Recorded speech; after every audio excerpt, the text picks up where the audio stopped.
been misled about the timing of your life. They told you that if you worked harder, pushed faster, rushed to the next thing, you'd finally find peace. But if that were true, why do so many people who are always busy still feel lost? Why do you still feel anxious, restless, like you're running but never arriving? The truth is, life isn't a race to be won. It's a path to be trusted. And Buddhist wisdom holds the map. For centuries, the greatest teachers, Buddha, Nagarjuna, Dogen, uncovered the real secret to peace, patience, and perfect timing. Not through control or force, but through surrender, through faith in the unseen and trust in the unfolding. Tonight, as you listen to these teachings, something deep inside you will shift. The fear of being behind will start to fade. The weight of rushing will loosen its grip. You'll feel your breath slow, your mind soften, and a quiet trust will rise from a place you forgot existed. And when you wake up tomorrow, the world will feel lighter. You will walk slower, see clearer, feel freer. This isn't just another audio to drift off to. This is a doorway, a new way of living, a chance to finally trust the timing of your life, without fear, without pressure, without doubt. Are you ready? Let's begin. And now, as your breath softens and your heart opens just a little more, it's time to step deeper. It's time to uncover one of the most overlooked but powerful truths that Buddhist wisdom has guarded for centuries, a truth that holds the power to dissolve the hidden desperation, the silent anxiety, the invisible heaviness you've been carrying for far too long. It begins with a new relationship to waiting, a kind of patience most people never get to taste. Tonight, you will. There's a quiet fear that creeps into many hearts without anyone noticing. It's the fear that life is passing by too quickly or too slowly, that somehow things should have happened already, that something essential is being missed. This fear wears many masks. Sometimes it feels like frustration, other times like sadness, and sometimes like a vague uneasiness that can't even be explained. But at the core, it's always the same. A secret desperation born from fighting with time itself. Buddhist teachings reveal that this desperation isn't natural, it's learned. It's a product of a mind trained to grasp, cling, and rush. From a young age, society teaches that faster is better, sooner is success, immediate is happiness. But what Buddhism whispers, quietly but clearly, is something revolutionary. True life unfolds perfectly when it is not forced. The heart finds peace not by getting everything faster, but by trusting deeply, waiting wisely, and flowing gently with what is. Patience in Buddhism isn't about being passive or lazy. It's a fierce, brave, and active trust in the deeper rhythms of life. It's the willingness to stand in the space between what you desire and when it appears without letting that space break you. It's realizing that in that space you are not powerless. You are ripening. You are becoming. The mind will resist this at first. It will shout stories of urgency. It will tell you that if you don't hurry, you'll fall behind, lose your chance, or waste your life. But Buddhist patience sees through these illusions. It knows that desperation is a trap, not a necessity. Every time you feel that tightness in your chest telling you that you should have been somewhere else by now, Buddhist wisdom invites you to see that feeling not as proof that you're late, but as proof that you're learning. There is an ancient teaching that says, rushing is a kind of violence against the self. Every time you rush your healing, rush your growth, rush your destiny, you harm the very parts of you that need tenderness and time. Patience, then, becomes an act of profound compassion toward yourself. It is a way of saying to your own heart, I believe in you, I trust your process, I will not abandon you just because things are taking longer than I thought. Waiting is not empty. Waiting is full. It is full of silent transformations that the eyes cannot see yet. Just because the seed hasn't broken the surface does not mean nothing is happening. Beneath the soil, in the dark, in the unseen, life is preparing itself. Roots are spreading, foundations are being laid, strength is being built. And in the same way, when life asks you to wait, it is not punishing you, it is preparing you, it is deepening you, but it is not easy. The world rarely celebrates those who wait well. It celebrates the fastest, the loudest, the most aggressive. It teaches that patience is weakness and that slowness is failure. But the Dhammapada, one of the oldest Buddhist texts, teaches the opposite. It says that the patient one is the strongest because they have mastered the hardest battle, the battle within. When you wait with wisdom, you are not doing nothing. You are building resilience. You are training trust. You are learning to find joy not just in arrival, but in being. Buddhist patience isn't just about enduring until something better happens. It's about discovering that this very moment, even if it feels incomplete, is not a mistake. It is exactly where your soul needs to be. There's a soft power that grows when you surrender to timing. You start to see that desperation is not natural. It is manufactured by expectations. The mind says, it should be different by now. The heart, when allowed to speak, says, it's unfolding exactly as it should. Every breath you take without rushing strengthens this wisdom. Every moment you allow yourself to be fully present, even when things aren't happening on your timeline, grows an unshakable kind of peace. The Buddha taught that clinging is the root of suffering. What many people don't realize is that clinging to timing is one of the deepest forms of attachment. Clinging to the idea that your career should be further along, that your relationship should have appeared already, that your healing should be complete by now. This is the invisible trap that suffocates joy. Buddhist patience cuts through that trap. It frees you to live the life unfolding right in front of you, rather than the one you're constantly chasing.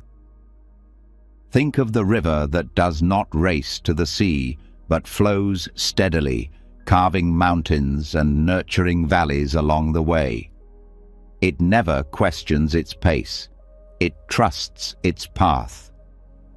Buddhist patience invites you to become like that river, moving, yes, but never frantic, trusting the journey even when the destination is not yet visible. One of the great paradoxes Buddhism reveals is that when you stop rushing, life actually moves faster in the ways that truly matter. Because you are no longer wasting energy fighting what is. You are no longer exhausting yourself in imaginary races against time. You are present, available, awake. And when you are awake, you see opportunities, insights and blessings that a desperate mind would miss entirely. Waiting with wisdom also teaches you to love the subtle seasons of life. In spring, everything blooms and grows. In winter, everything rests and gathers strength. The tree does not panic when its leaves fall. It does not think it has failed. It knows that the bare branches are not a sign of death, but a preparation for deeper blooming to come. Buddhist patience sees your life the same way. It knows that seasons of waiting are not the end. They are part of the becoming. There will be moments when the urge to rush feels unbearable, when it feels like you can't stand one more second of uncertainty. These moments are the greatest teachers. They reveal where your trust is still fragile.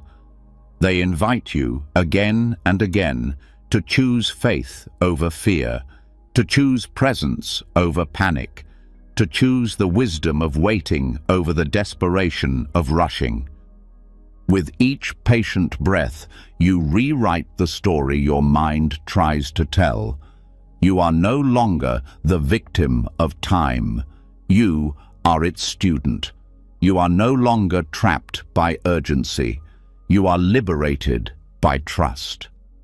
Slowly, without even noticing at first, you become someone different, someone steadier, someone kinder, someone stronger than the storms of circumstance. Buddhist patience dissolves hidden desperations not by denying your desires, but by holding them gently. By recognizing that the things you long for are valid, but their timing is not always under your control. And that's not a flaw. It's a mercy. It means you don't have to bear the impossible burden of making everything happen at once. You can rest. You can breathe. You can trust. In Zen practice, there is a phrase, chop wood, carry water. It means that life is not about achieving extraordinary feats every day. It's about showing up, doing the simple work, trusting that even when nothing spectacular seems to be happening, something sacred is growing within you. Every moment you choose patience over panic, you are watering the seeds of your future peace. The hidden desperations that eat away at joy lose their power when faced with true patience, because desperation says, "I must have it now, or I will be broken," while patience says, "Even without it, I am whole." Desperation says, "Time is running out," while patience says, "Time is carrying me exactly where I need to be." Tonight, as you let these words sink into your mind and heart, feel the weight of urgency start to melt away. Feel the tight fists of anxiety start to open. Feel yourself being cradled by something older and wiser than the mind's frantic plans, the deep, slow, unshakable rhythm of life itself. Tomorrow will come in its own time. Healing will unfold in its own time. Love, success, peace, they are all seeds already planted. Your job is not to yank them out of the soil to check their growth. Your job is to trust the rain, trust the seasons, trust the waiting. And as you drift deeper into sleep tonight, let this truth settle quietly into your being. You are not late. You are not lost. You are not forgotten. You are right on time. And as the truth of patience softens the restless corners of your heart, something even deeper begins to awaken. It's the quiet, almost hidden knowing that life is never still. Even when it looks like nothing is happening, something is always moving beneath the surface. There is an ancient rhythm carrying you forward without your constant pushing. And tonight, you are going to step even closer to that rhythm. You are going to remember the silent work of the universe that never stops working on your behalf. There's a part of you that wants proof. Proof that your efforts matter. Proof that your kindness wasn't wasted. Proof that your struggles weren't for nothing. It's natural to want to see the fruits of your labor as quickly as possible. But Buddhist teachings invite you into a different kind of seeing, one that doesn't rely only on what the eyes can detect. It teaches that karma, the law of cause and effect, operates like a quiet clock, always ticking, always turning, even when the surface appears unchanged. The frustration comes when the heart forgets this truth, when the seeds you planted seem to lie dormant, when the prayers you whispered into the dark haven't yet returned an echo. Doubt creeps in, asking if you're wasting your energy, your love, your hope. But karma whispers back with infinite patience, nothing is lost. Every act of kindness, every moment of effort, every choice made with good intention sets invisible gears into motion. Even if you cannot see it yet, the universe is rearranging itself around the energy you have offered. The mistake many make is thinking karma is instant, that if you do good, good will immediately return in a form you recognize. But real karma is slower, subtler, wiser. It does not always return what the mind expects. It returns what the soul needs. Sometimes the reward is not in getting what you asked for, but in becoming someone stronger, freer, and wiser through the act of giving, trying, hoping. Buddhist masters teach that real faith is continuing to act from love and truth even when no results are visible yet. To trust the clock is ticking even when you cannot hear it. There's a profound relief that comes when you stop demanding immediate results, when you stop trying to measure your worth by the speed of your rewards. You free yourself from the exhausting cycle of expectation and disappointment. You begin to realize that life has a far bigger view of your journey than you do. What feels like delay or silence is often protection, preparation, even sacred redirection. The work you've done, the energy you've poured into the world, is never wasted. It is simply being woven into a future you have not yet reached. Karma's clock doesn't just track what you do, it also tracks how you do it. A small action done with full-hearted sincerity sends ripples farther than a grand gesture done for show. Intention matters. Energy matters. And sometimes the blessings that come back are not obvious. Sometimes they arrive in the form of a sudden inner peace you didn't know you needed. Sometimes they come disguised as challenges that force you to grow into a version of yourself capable of carrying the dreams you once thought were out of reach. It is tempting to view life transactionally.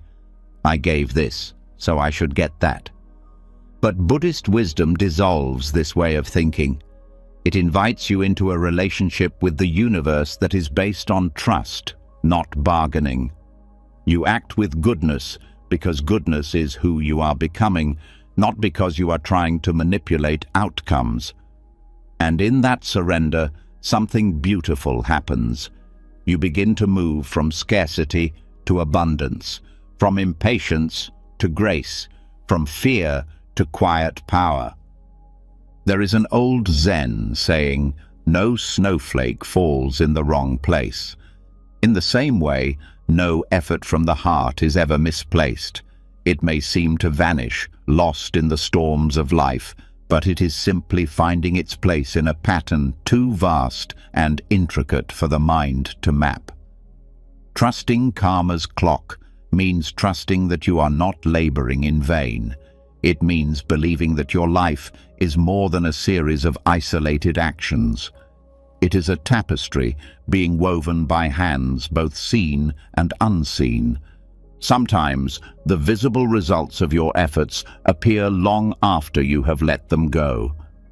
A word you spoke in kindness years ago may blossom in someone's heart today. A decision you made in integrity may protect you in ways you'll never fully know. You are not just living for immediate gratification. You are building unseen bridges, planting unseen gardens, lighting unseen paths. Karma works on a timeline that honors not just your desires, but your deepest becoming. Buddhist monks often talk about merit, the invisible fruits of right action that accumulate over time.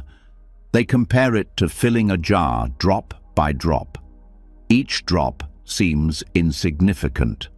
Each act of patience, each act of compassion, each moment of forgiveness might seem too small to matter. But over time, the jar fills. Over time, the invisible becomes visible. Over time, the work you thought had been forgotten shines back at you in ways that leave you humbled and amazed. Learning to trust karma's clock also means learning to let go of the need to control how or when the fruits arrive. The universe knows things you do not. It sees dangers you are blind to. It sees opportunities you are not ready for yet. When your efforts seem unrewarded, it is not because they were wrong. It is because the soil is still deepening, the conditions are still aligning, the roots are still strengthening. Trusting this process requires surrender, a kind of quiet heroism that few talk about, but that transforms lives from within. There is a hidden magic that begins to reveal itself when you stop demanding life to pay you back on your schedule. You start noticing the small miracles, the unexpected kindness, the doors that open without you forcing them, the sudden waves of peace that come when you stop fighting what is. You start living not as a beggar of blessings, but as a co-creator with life itself. You start realizing that the energy you send out has already shaped your path, even if the results have not yet touched your hands. One of the most liberating truths Buddhism teaches is that you are not working for an immediate reward. You are working to shape your own soul.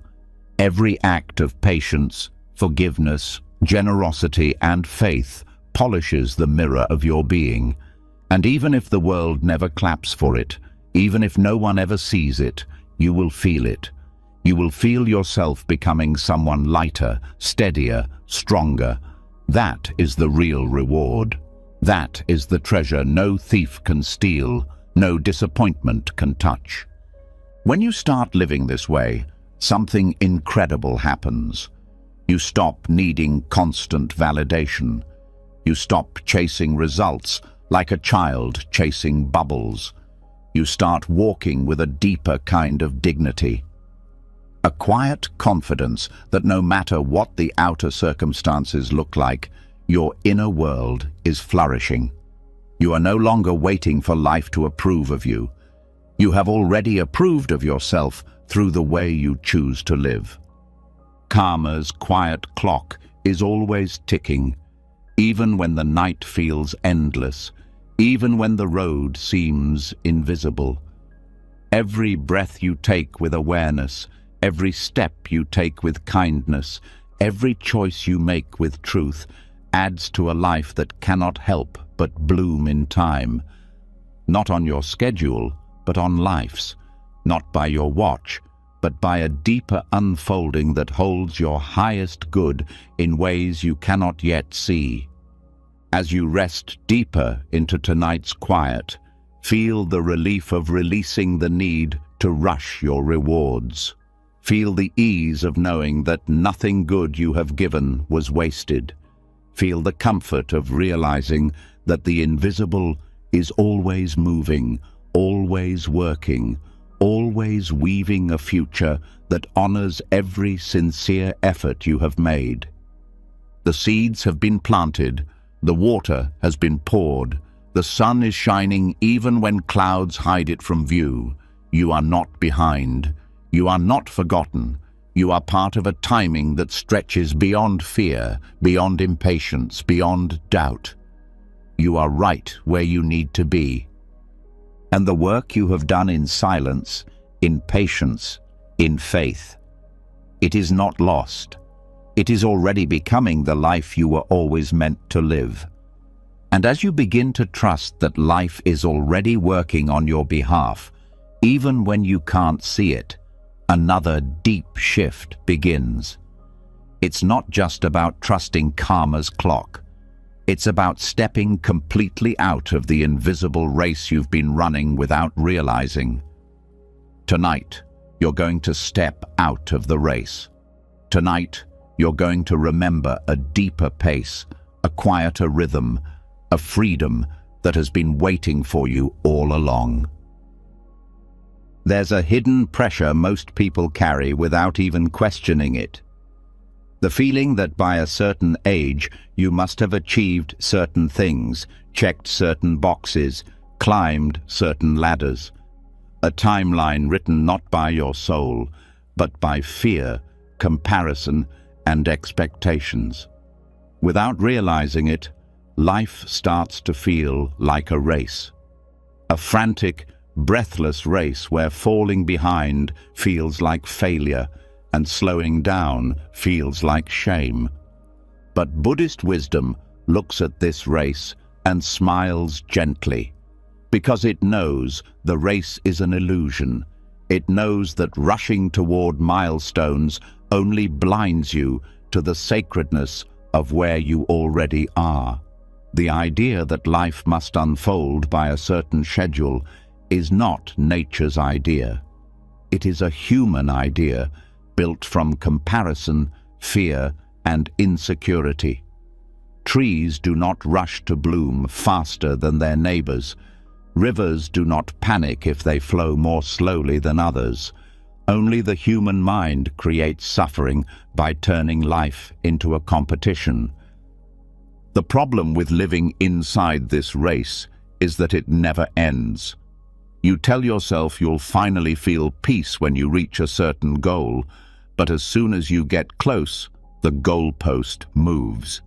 The mind says, "Not enough, not yet, keep running." And so you keep running, chasing happiness like a horizon that always stays out of reach. Exhaustion sets in, resentment grows. Life becomes a treadmill of never enough.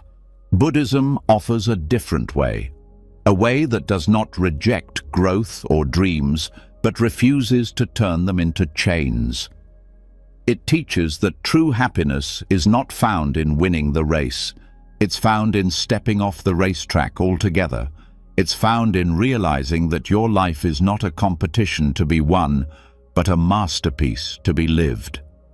When you free yourself from deadlines, something beautiful happens. You start moving at the pace of truth, not fear. You begin making decisions based on wisdom, not panic. You find that the real treasures of life, peace, joy, connection, depth, are never located at the finish line of some imagined race. They are always here, now, hidden in the moments you used to rush past. There is a Tibetan teaching that says, if you miss the present moment, you miss your whole life. That is the real tragedy of the race mindset. It robs you of your life while convincing you that you're working hard to earn it. It makes you sprint past the sunsets, the laughter, the quiet triumphs, always chasing a future that never quite satisfies when it arrives. Stepping beyond deadlines doesn't mean you stop dreaming or working hard.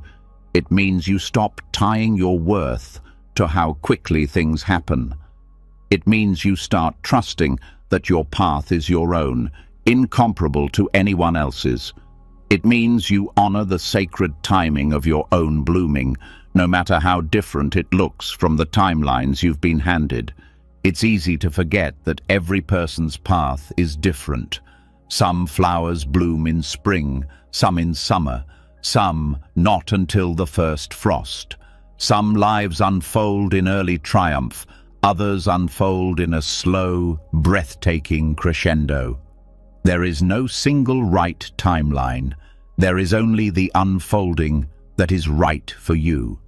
Comparison feeds the illusion of the race. It tricks you into thinking you are behind because someone else got there first. But Buddhism teaches that comparison is one of the roots of suffering, because no two beings are the same, no two journeys are the same. To compare timelines is like comparing the sunrise and the sunset. Both are beautiful, both are necessary, both unfold exactly when they are meant to. Every time you release the belief that you are late, something inside you relaxes. Every time you step out of comparison, you reclaim a piece of your peace. Every time you stop treating your life like a series of deadlines, you come back to the simple, sacred truth. You are alive now, and that is enough.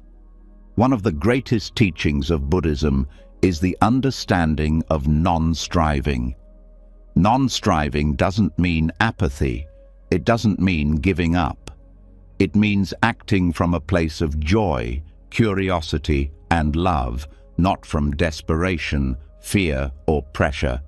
It means doing your best and releasing the need to control the timing of the results. It means trusting that the work itself is enough without tying your self-worth to how fast things happen. When you stop racing, you start living. You begin to notice the small things again, the warmth of the sun on your skin, the kindness in a stranger's eyes, the quiet beauty of a simple meal. These are the moments that real life is made of, not the trophies, not the milestones, but the unnoticed, sacred pauses that the race made you too blind to see. Stepping beyond deadlines also heals a deep wound in the heart, the wound of never feeling enough. As long as you live by external timelines, you will always feel you are failing, falling behind, running out of time. But when you step out of that illusion, you begin to see that you were never behind. You were simply blooming in your own perfect season. There is a saying in Zen, when walking, walk, when eating, eat. It sounds simple, almost too simple, but within it lies a revolutionary truth. Presence is more powerful than progress. Being fully where you are is more important than rushing to where you think you should be. The greatest victories are often invisible to the outside world. The victory of staying gentle in a harsh moment. The victory of choosing patience over panic. The victory of honoring your own pace when the world demands speed. You are allowed to slow down. You are allowed to rest. You are allowed to trust that you are not missing your life by moving slower. You are actually finding it. You are allowed to let go of the deadlines that have become cages. You are allowed to breathe deeper than the world's expectations. The truth is, life is not a straight line. It twists, turns, doubles back, leaps forward, and sometimes stands still. Growth is not always visible. Progress is not always linear. Sometimes what looks like stillness is the deepest movement of all. Sometimes what looks like delay is life gathering its forces to launch you into a destiny far greater than the one you were racing toward. When you release the illusion that life is a race, you stop measuring your days by how much you achieve and start measuring them by how much you truly live. You start valuing peace over productivity, depth over speed, authenticity over appearances. And slowly, without realizing it, you begin to create a life that is not just impressive to others, but nourishing to your soul. As you let this truth settle deeper into your being tonight, feel the relief of laying down the heavy burden of deadlines. Feel the freedom of stepping out of the race. Feel the joy of knowing that you are allowed to be fully present right where you are, without rushing, without comparing, without apologizing. You are not here to outrun anyone. You are not here to meet someone else's schedule. You are here to unfold in your own sacred time, to live your own sacred story, to walk your own sacred path. And as you rest deeper into this truth, remember, there is no race, there is no finish line, there is only now, and now is enough. And now that the weight of racing has started to fall away from your shoulders, there's something even deeper waiting to be discovered. It's not just about stepping out of the race, it's about learning to move with life in a new way, not rushing ahead, not holding back, but finding a rhythm so natural, so wise, that peace becomes your default, no matter what is happening around you. There's a subtle tension that lives inside almost everyone. The urge to speed things up when fear creeps in. The temptation to delay things when doubt whispers in your ear. It's easy to swing between extremes, pushing too hard when you feel anxious, hesitating too much when you feel afraid. But Buddhist wisdom points to a different way, a middle way, a way of living where you no longer fight the flow, but you also don't abandon your role in it. The middle path of timing teaches that life is not about forcing or freezing. It is about moving with awareness, acting when the moment is ripe, pausing when it is not. It's about recognizing that life itself has a current, and your task is not to control it, but to feel it, to dance with it, to trust it. When you rush, you try to outrun your own becoming. You try to yank fruit from a tree whose roots are still growing, and what you get is not ripe sweetness, but bitterness. When you withhold, you deny yourself the courage to step into new opportunities, clinging to false safety. And what you get is not peace, but stagnation. Both rushing and withholding are ways of resisting life's natural unfolding. Both create suffering. The middle path asks something more courageous from you. It asks you to stay awake enough to sense when to move and when to stay still. It asks you to listen not to fear, not to pressure, but to the subtle voice of wisdom that knows when the soil is ready for planting, when the river is ready for crossing, when the door is ready to be walked through. Learning this balance is not easy. The mind craves certainty. It wants guarantees that if you act now, you will be rewarded, or that if you wait long enough, everything will become safe. But life does not operate on the mind's terms. It moves in rhythms far deeper than logic. Trusting those rhythms requires humility. It requires admitting that you are not the master of time, but its participant. When you start walking the middle path of timing, life begins to feel different. There's less fear, less grasping, less regret. You start noticing that many of your greatest mistakes came from either rushing into things your heart wasn't ready for, or holding back from things your soul was calling you toward. Wisdom grows in the space between those two extremes. Wisdom grows where patience and courage meet. The middle path teaches that action is sacred when it arises from clarity, not compulsion. Waiting is sacred when it arises from readiness, not fear. In every moment, life invites you to tune in, to ask not, "What should I be doing?" but "What is true right now?" Sometimes truth will move you forward. Sometimes it will ask you to stay still. Both are progress when they come from alignment. Rushing often comes from a fear of missing out, a fear that if you don't grab something now, it will slip away forever. But Buddhist wisdom reminds you that what is truly meant for you cannot be lost by missing a moment. What is meant for you will not require you to betray your own timing to receive it. It will align when both the inner and outer conditions are ready. Withholding, on the other hand, often comes from a fear of failure.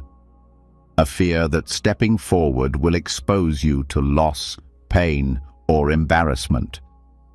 But the middle path reminds you that growth always requires risk, that sometimes the doorway to your next becoming looks like uncertainty. Waiting for perfect safety is like waiting for a day without clouds. Beautiful in theory, but impossible in practice. There is deep freedom in learning that you do not have to live at the extremes. You do not have to live with your foot on the gas or the brake. You can live in the flow. You can act from presence, not panic. You can rest from wisdom, not avoidance. The middle path of timing is not a static place. It is alive. It is sensitive. It requires you to stay tuned to your own soul the way a sailor stays tuned to the wind and the tides. Some days the call will be to move boldly. Some days the call will be to root deeper where you are. Your task is not to force one or the other, but to listen carefully and act accordingly. In Buddhism, the symbol of the middle path is often compared to tuning a stringed instrument. If the string is too tight, it will snap. If the string is too loose, it will not make music. Only when it is tuned just right will it sing. Your life is the same. Too much pressure and you burn out. Too much delay and you stagnate. Balance is where your soul begins to sing. This balance is not a one-time achievement. It is a daily, even moment-by-moment practice. It requires honesty with yourself. Am I acting from fear right now? Am I waiting out of wisdom or out of avoidance? Am I moving forward because the moment is ripe or because I am impatient? Am I staying still because the ground needs more preparing or because I am afraid of change? These questions are not criticisms. They are invitations. They are doorways back into deeper alignment. Walking the middle path also teaches compassion for yourself and for others. You stop judging yourself harshly for not being faster or braver or more decisive. You recognize that everyone is learning how to feel their way through life's currents. You begin to trust that missteps are not failures, but part of the tuning process.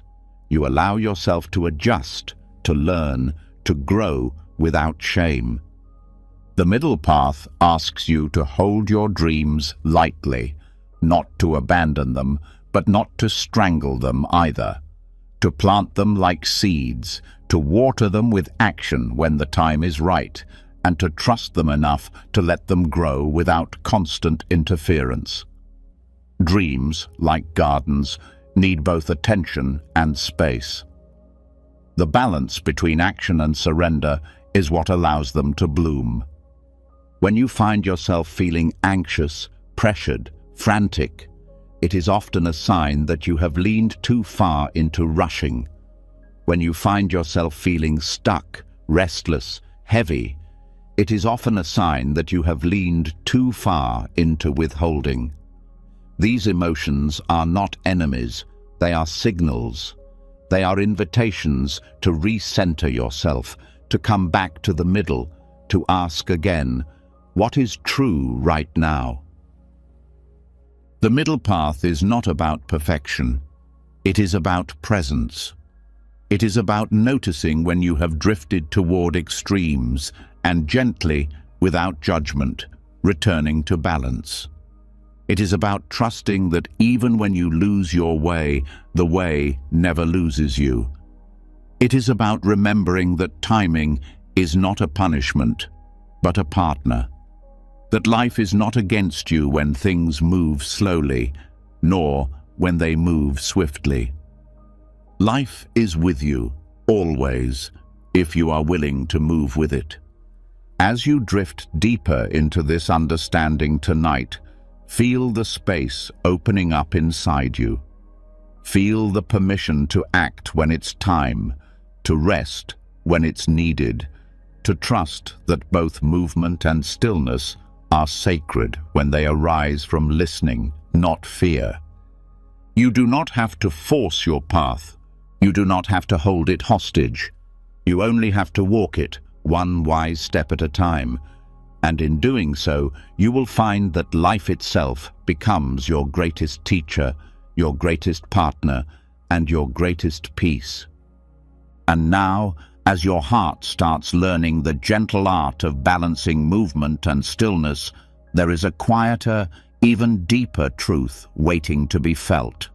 It's the understanding that even when you act wisely, even when you stay aligned with the middle path, some things still require time that cannot be rushed. No matter how much effort you bring, there is an ancient rhythm underneath everything that you must learn to trust. Tonight, we step fully into that trust. There is a secret impatience that hides inside even the calmest faces, a silent craving that asks, when will my work pay off? When will my healing finish? When will my love, my peace, my dream finally arrive? It's a question whispered in lonely hours, a question that carries a heavy sadness when the answer seems too far away. And yet, the teachings of Buddhism offer a quiet, radical answer. The fruit ripens on its own. No amount of force, no amount of worrying can make it come before its time. The tree does not stare at its branches in frustration, demanding the blossoms open faster. The river does not shout at the mountains to move out of its way. Nature is never in a hurry, yet everything gets accomplished. There is a wisdom woven into the very fabric of existence, the slow, patient, inevitable unfolding of all things when the conditions are right. This is not laziness. This is not passivity. This is trust in the deeper alchemy that turns unseen effort into visible transformation. Buddhist practice teaches that every action you take with pure intention plants a seed. Every breath taken in mindfulness waters it. Every small choice toward truth and compassion nourishes it. But you are not in charge of when it breaks the surface. You are not in charge of how fast it grows. You are the caretaker, not the clockmaker. Your job is to tend the soil, not to yank at the sprouts. When you start to live this way, a new kind of peace takes root in you. A peace that doesn't rise and fall with results. A peace that isn't dependent on visible success. A peace that trusts that unseen forces are always at work and that your role is sacred, even if the rewards are invisible for now. This is one of the greatest tests of trust, to continue showing up for your life without needing immediate proof that it's working, to keep speaking kindly even when others are silent, to keep showing up to your practice even when it feels dry, to keep believing in growth even when all you see are bare branches. The slow alchemy of effort and nature cannot be hurried, no matter how noble your intentions. The sun does not rise faster because you beg it to. Healing does not complete itself faster because you grow impatient. Love does not bloom more quickly because you demand it. Every deep meaningful thing in life grows according to its own rhythm, not yours. And strangely, this is what makes them precious. If everything came the moment you asked for it, it would lose its depth. If every dream was granted instantly, it would lose its power to shape you. It is the waiting, the tending, the growing in unseen ways that prepares you to actually receive what you long for without being crushed by it, without losing yourself in it. There is an old Buddhist story about a man who pulled at the sprouts in his garden to try to make them grow faster, only to kill them. The lesson is clear. Some things cannot be forced. Some things can only be allowed. And your life, your healing, your becoming is one of those things. When frustration rises because the fruit has not appeared yet, Buddhist wisdom invites you to return to presence, to remember that each moment spent in sincerity, in compassion, in right effort, is already fulfillment. You are not preparing to live. You are living now. You are not waiting for your real life to start. It has already begun. There's a quiet courage needed to live this way. The courage to trust that slow growth is still growth. The courage to believe that unseen change is still change. The courage to let go of needing constant reassurance and to instead root yourself in the simple, solid trust that nature's timing is wiser than your own. Effort is not wasted because results are delayed. Love is not lost because it is not immediately returned. Healing is not failed because it does not move in straight lines. The work you are doing in the invisible places, in your thoughts, in your habits, in your prayers, is shaping your destiny even when no one, including yourself, can yet see the full picture. The fruit ripens on its own. It does not need your anxiety to push it forward. It needs your steady care, your patience, your willingness to stay faithful even when doubt gnaws at the edges of your heart. You do not need to give up because the harvest has not arrived. You do not need to despair because the tree looks bare. You are not being punished by the slowness. You are being shaped by it. You are being invited into a deeper trust, a trust that will serve you far beyond this particular season of waiting. When you stop trying to rush the ripening, you start noticing the beauty of the process itself. You start seeing how each small step matters, how each morning you choose peace over panic adds a layer to your strength, how each act of forgiveness, even when it feels unnoticed, polishes your soul, how every choice to show up, to breathe, to believe becomes part of the invisible roots that one day will bear visible fruit. And even when the fruit does come, Buddhist wisdom teaches that it is not the end point. It is simply another beginning, another cycle of planting, tending, waiting, trusting.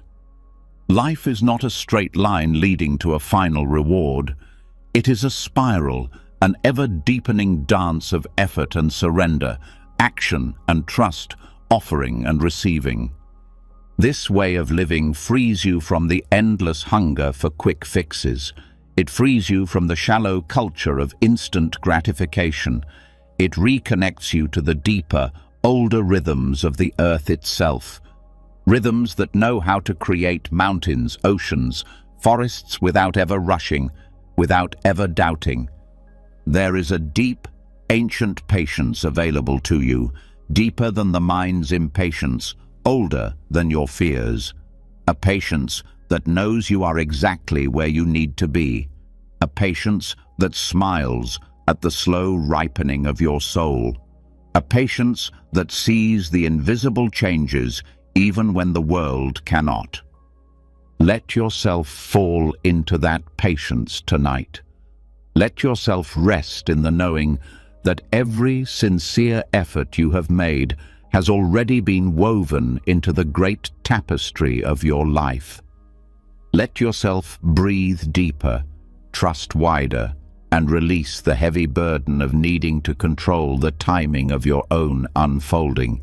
You are not behind. You are not forgotten. You are not failing. You are growing in ways too deep for the eye to see yet.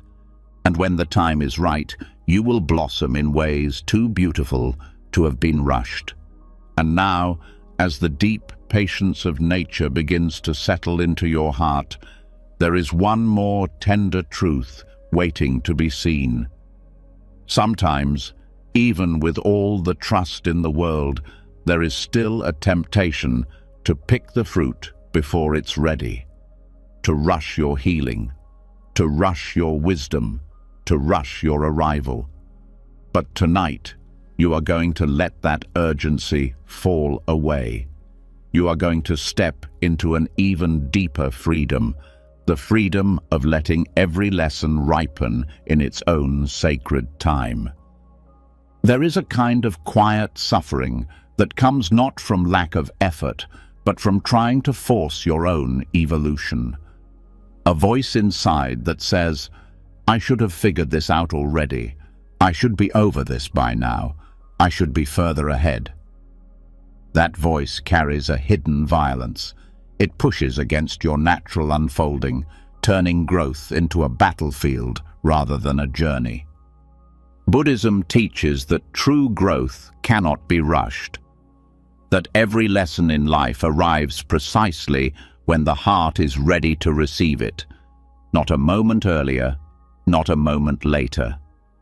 Trying to rush your lessons is like trying to make a flower bloom by pulling at its petals. You don't help it, you destroy its ability to open naturally. This rushing comes from a misunderstanding.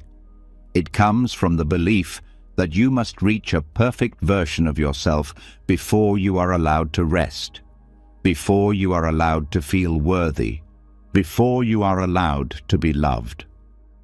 But Buddhist wisdom tears that belief apart with gentle, fearless clarity.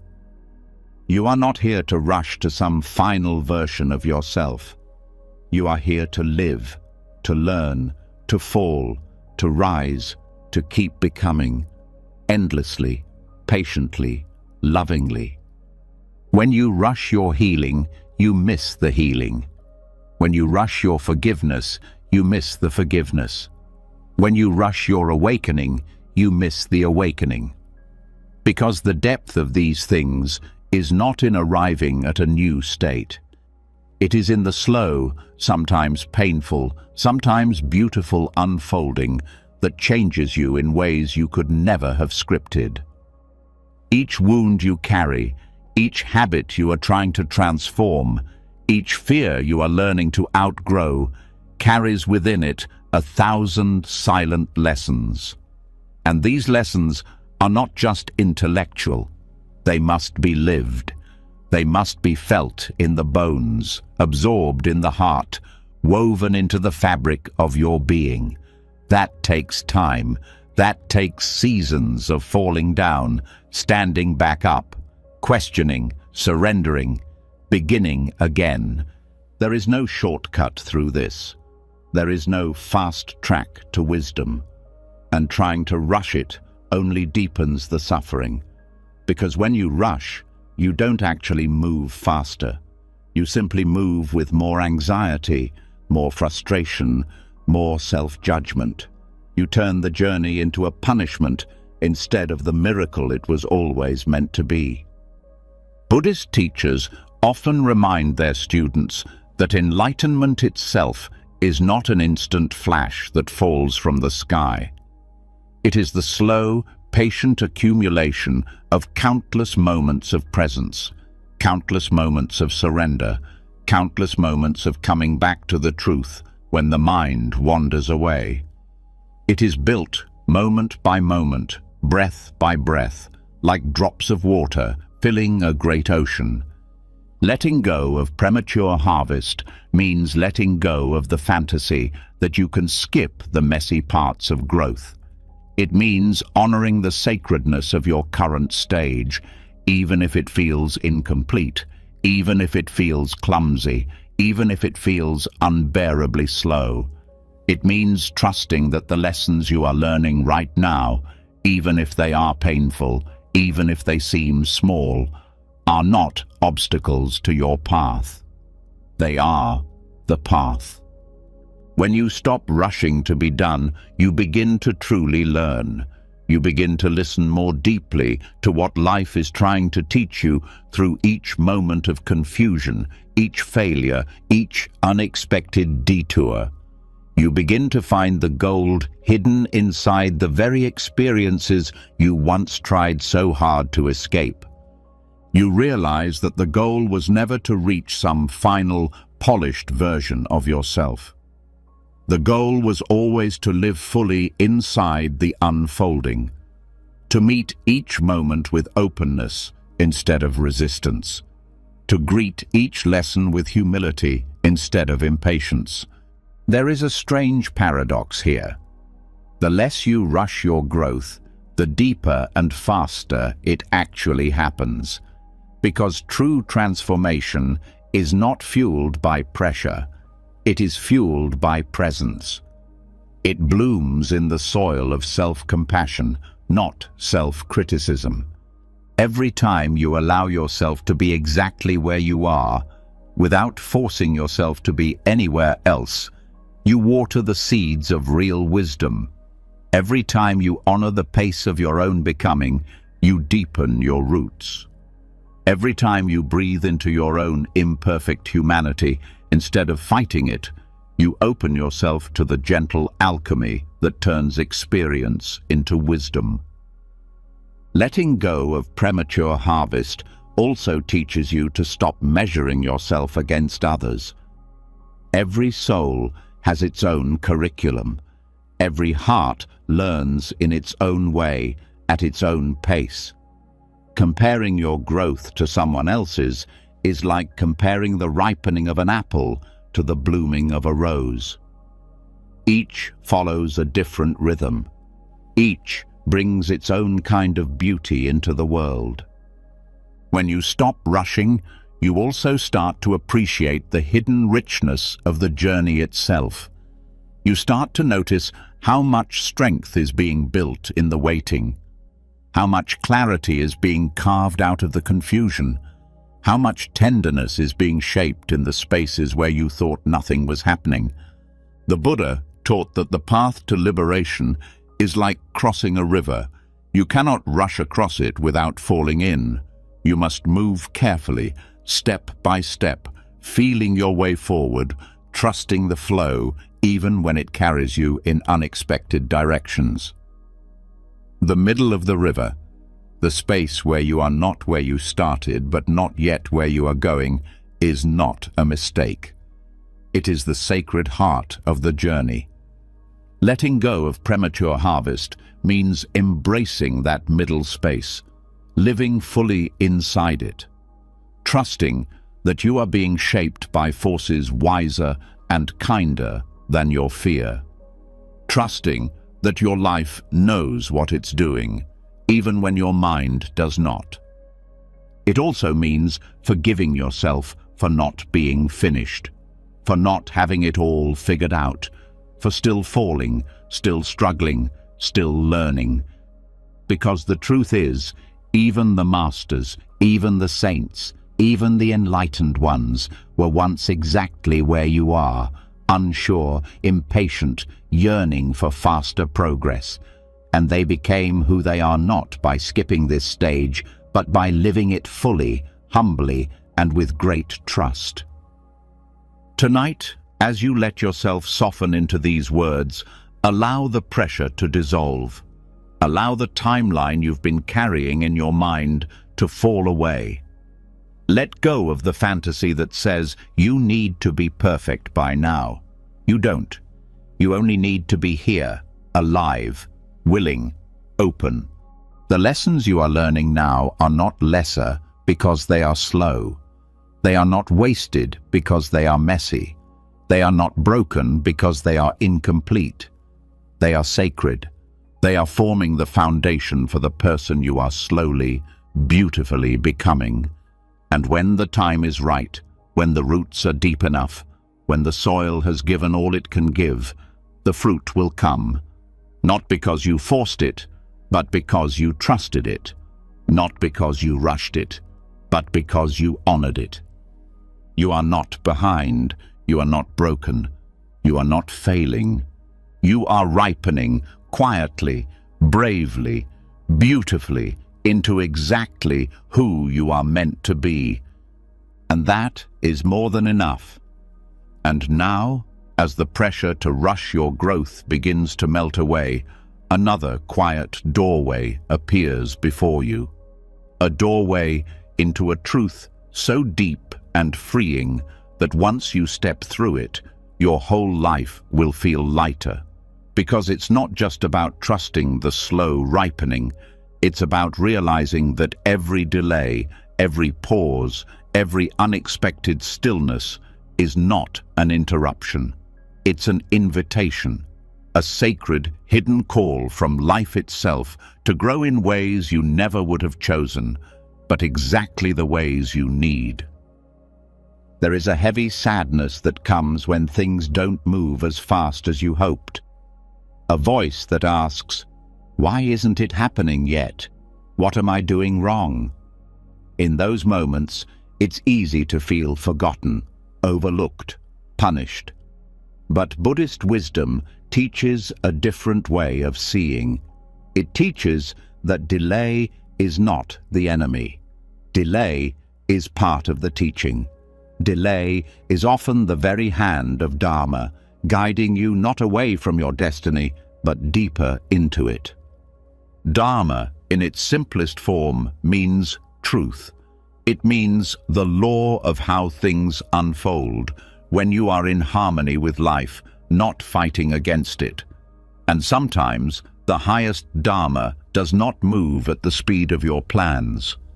Sometimes, it moves at the speed of your soul's deepest readiness. Sometimes, it holds you back, not to harm you, but to protect you, to prepare you, to polish you into the vessel strong enough to hold the blessings that are coming. When you learn to see delay this way, something inside you softens. You stop seeing obstacles where there are actually opportunities. You stop seeing rejection where there is actually redirection. You stop seeing punishment where there is actually preparation.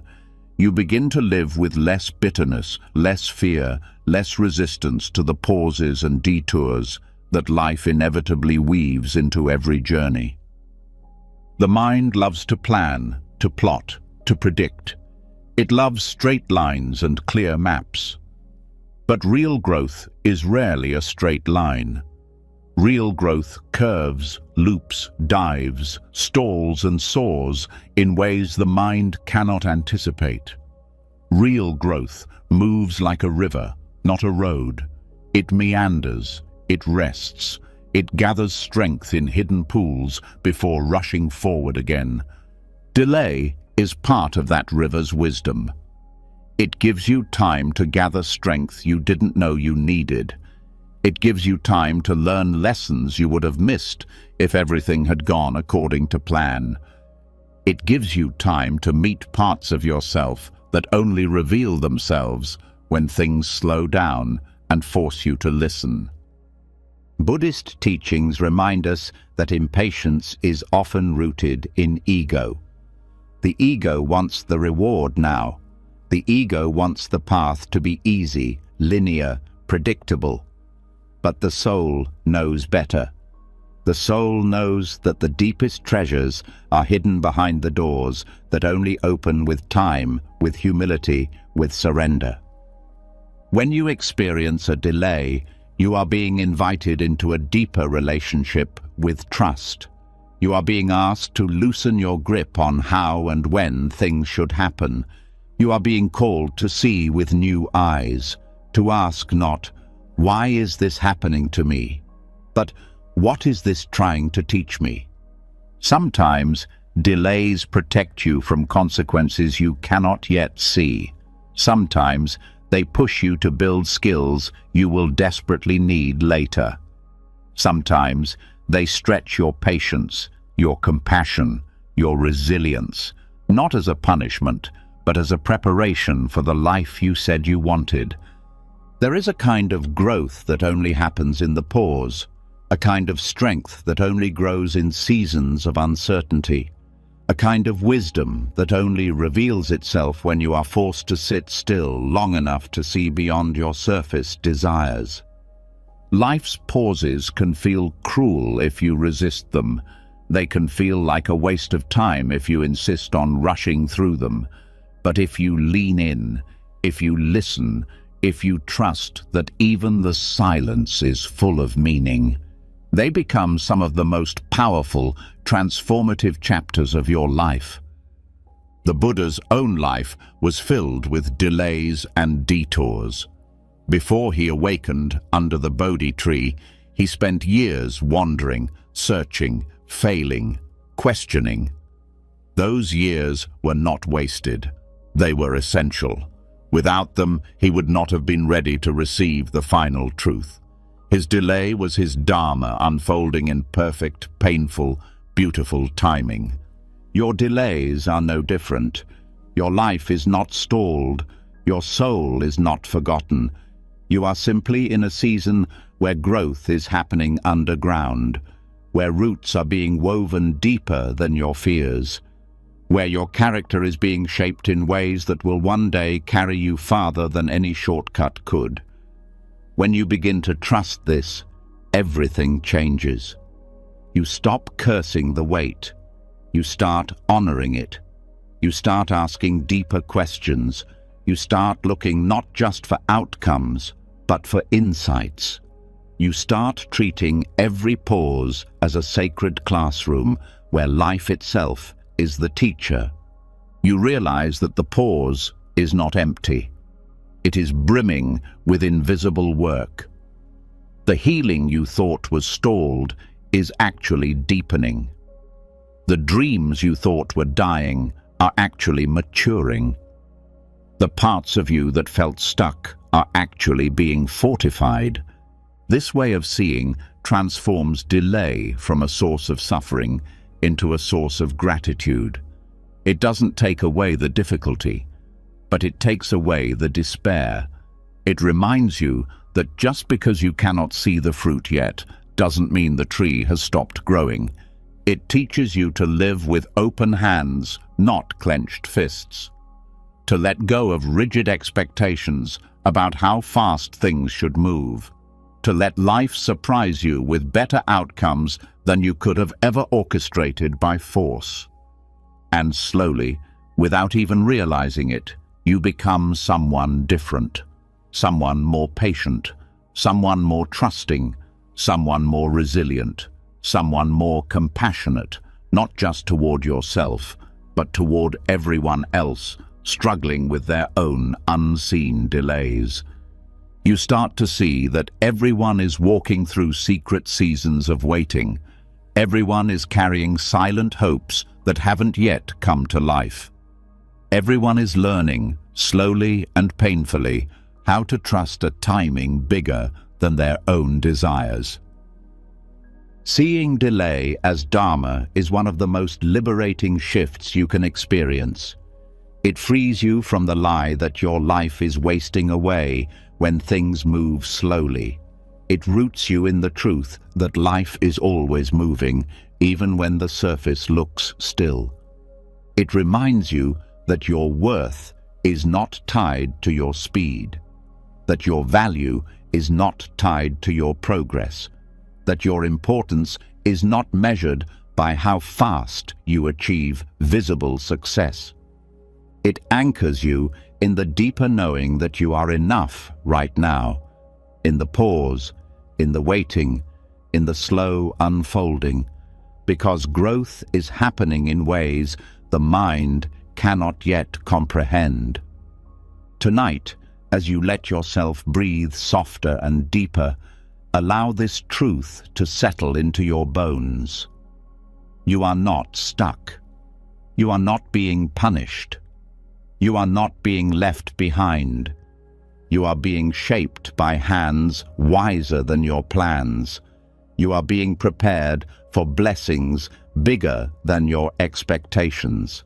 You are being invited into a trust that cannot be shaken by any delay, by any pause, by any unexpected turn. You are exactly where you need to be, and the life that is meant for you is already finding its way to you, one quiet, sacred moment at a time. And now, as the wisdom of trusting life's pauses begins to root itself deeper into your heart, there's still one quiet lie that needs to be untangled. A lie that sits heavy on the soul, whispering when you're tired, accusing when you're uncertain. It's the voice that says you are behind, that you missed your moment, that you are running out of time. But tonight, we are going to expose that lie. Tonight, you are going to step out of that illusion and reclaim your rightful place in the unfolding of your own life. There's a heavy sadness that creeps in when you measure yourself against invisible timelines, a feeling that somehow, somewhere, you took a wrong turn, that you should have achieved more by now, that everyone else has figured it out, while you are still wandering. It's a loneliness that no one talks about, but almost everyone feels. It's a weight made heavier by every birthday, every social media scroll, every whispered comparison.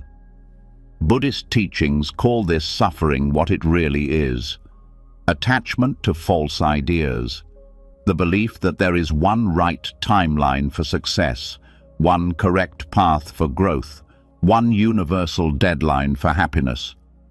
But the truth is, life does not operate on a conveyor belt. There is no master clock ticking against you.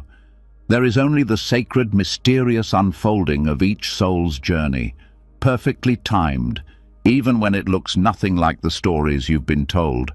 The idea of being behind is a trick of the mind. It's built on comparison, judgment, and fear. It's built on the illusion that you can measure the infinite, rich, messy experience of being human against a neat checklist of milestones. It's built on forgetting that every life blooms in its own season, for reasons far beyond what the mind can see. No tree looks at another and feels ashamed for blossoming later. No river judges itself for taking longer to reach the sea. Only humans, with our tangled expectations and learned insecurities, turn our lives into races we were never meant to run. When you believe you are behind, you disconnect from the richness of your own path. You stop seeing the gifts hidden in your particular journey. You start rushing past the small, beautiful things that are shaping you in ways no shortcut could ever replace. Buddhism teaches that suffering is not caused by circumstances alone. It is caused by the stories we tell about those circumstances. And one of the most painful stories is the story that says, "I am late, I am wrong, I have failed." But this story collapses under the weight of deeper truth. The truth that you have never been late for your own life. The truth that everything you have lived, the detours, the delays, the mistakes, has been part of the shaping, the seasoning, the sacred preparation for the life that is uniquely yours. There is a tenderness needed to see your path with new eyes, to stop criticizing yourself for not being somewhere else, to honor where you are, not as a failure to arrive, but as a necessary part of the journey that is still beautifully unfolding. When you let go of the illusion of being behind, you begin to notice something profound. You notice that many of the most important qualities you admire in others, wisdom, resilience, compassion, depth, were not born in easy, fast, straightforward journeys. They were carved through struggle, through patience, through seasons of not knowing, not arriving, not fitting into neat timelines. You begin to see that your own delays, your own struggles, your own questions are not signs that you are broken. They are the fires that forge your strength. They are the rains that nourish your roots. They are the unseen gifts that will one day allow you to offer something real, something true, something irreplaceable to the world. Letting go of personal timelines also means freeing yourself from the toxic comparisons that sap your joy. It means remembering that you cannot see the full picture of anyone else's life. You see their highlight reels, their polished moments, their outward milestones. You do not see the nights they doubted themselves, the years they wandered, the wounds they carry quietly. When you compare your raw, unfolding story to someone else's edited highlight reel, you are always going to feel behind. But when you come back to your own life, when you see it for what it really is, messy, beautiful, imperfect, alive, you start to realize that you are not behind at all. You are exactly where you need to be to learn what you need to learn, to grow into who you are meant to become. One of the deepest teachings of Buddhism is the practice of beginner's mind, the ability to meet each moment with openness, without judgment, without the heavy weight of preconceived timelines. Beginner's mind knows that every moment is fresh, every step is new, every breath is a chance to start again. You are allowed to be a beginner, even at 30, even at 50, even at 80. You are allowed to bloom late. You are allowed to change directions. You are allowed to take the long way home. Because the soul does not care about calendars. It cares about truth. It cares about depth. It cares about becoming, not arriving. When you stop believing you are behind, you start living in real time. You start noticing the opportunities that are here now, instead of mourning the ones you think you missed.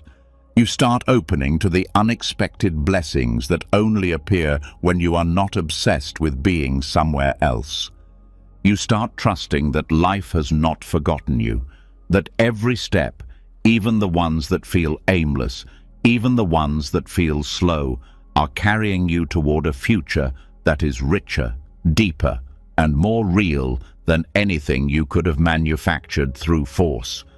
Seeing through the illusion of being behind also invites you to treat yourself with more tenderness, to stop pushing yourself with cruelty, to start encouraging yourself the way you would encourage a beloved friend or a small child learning to walk.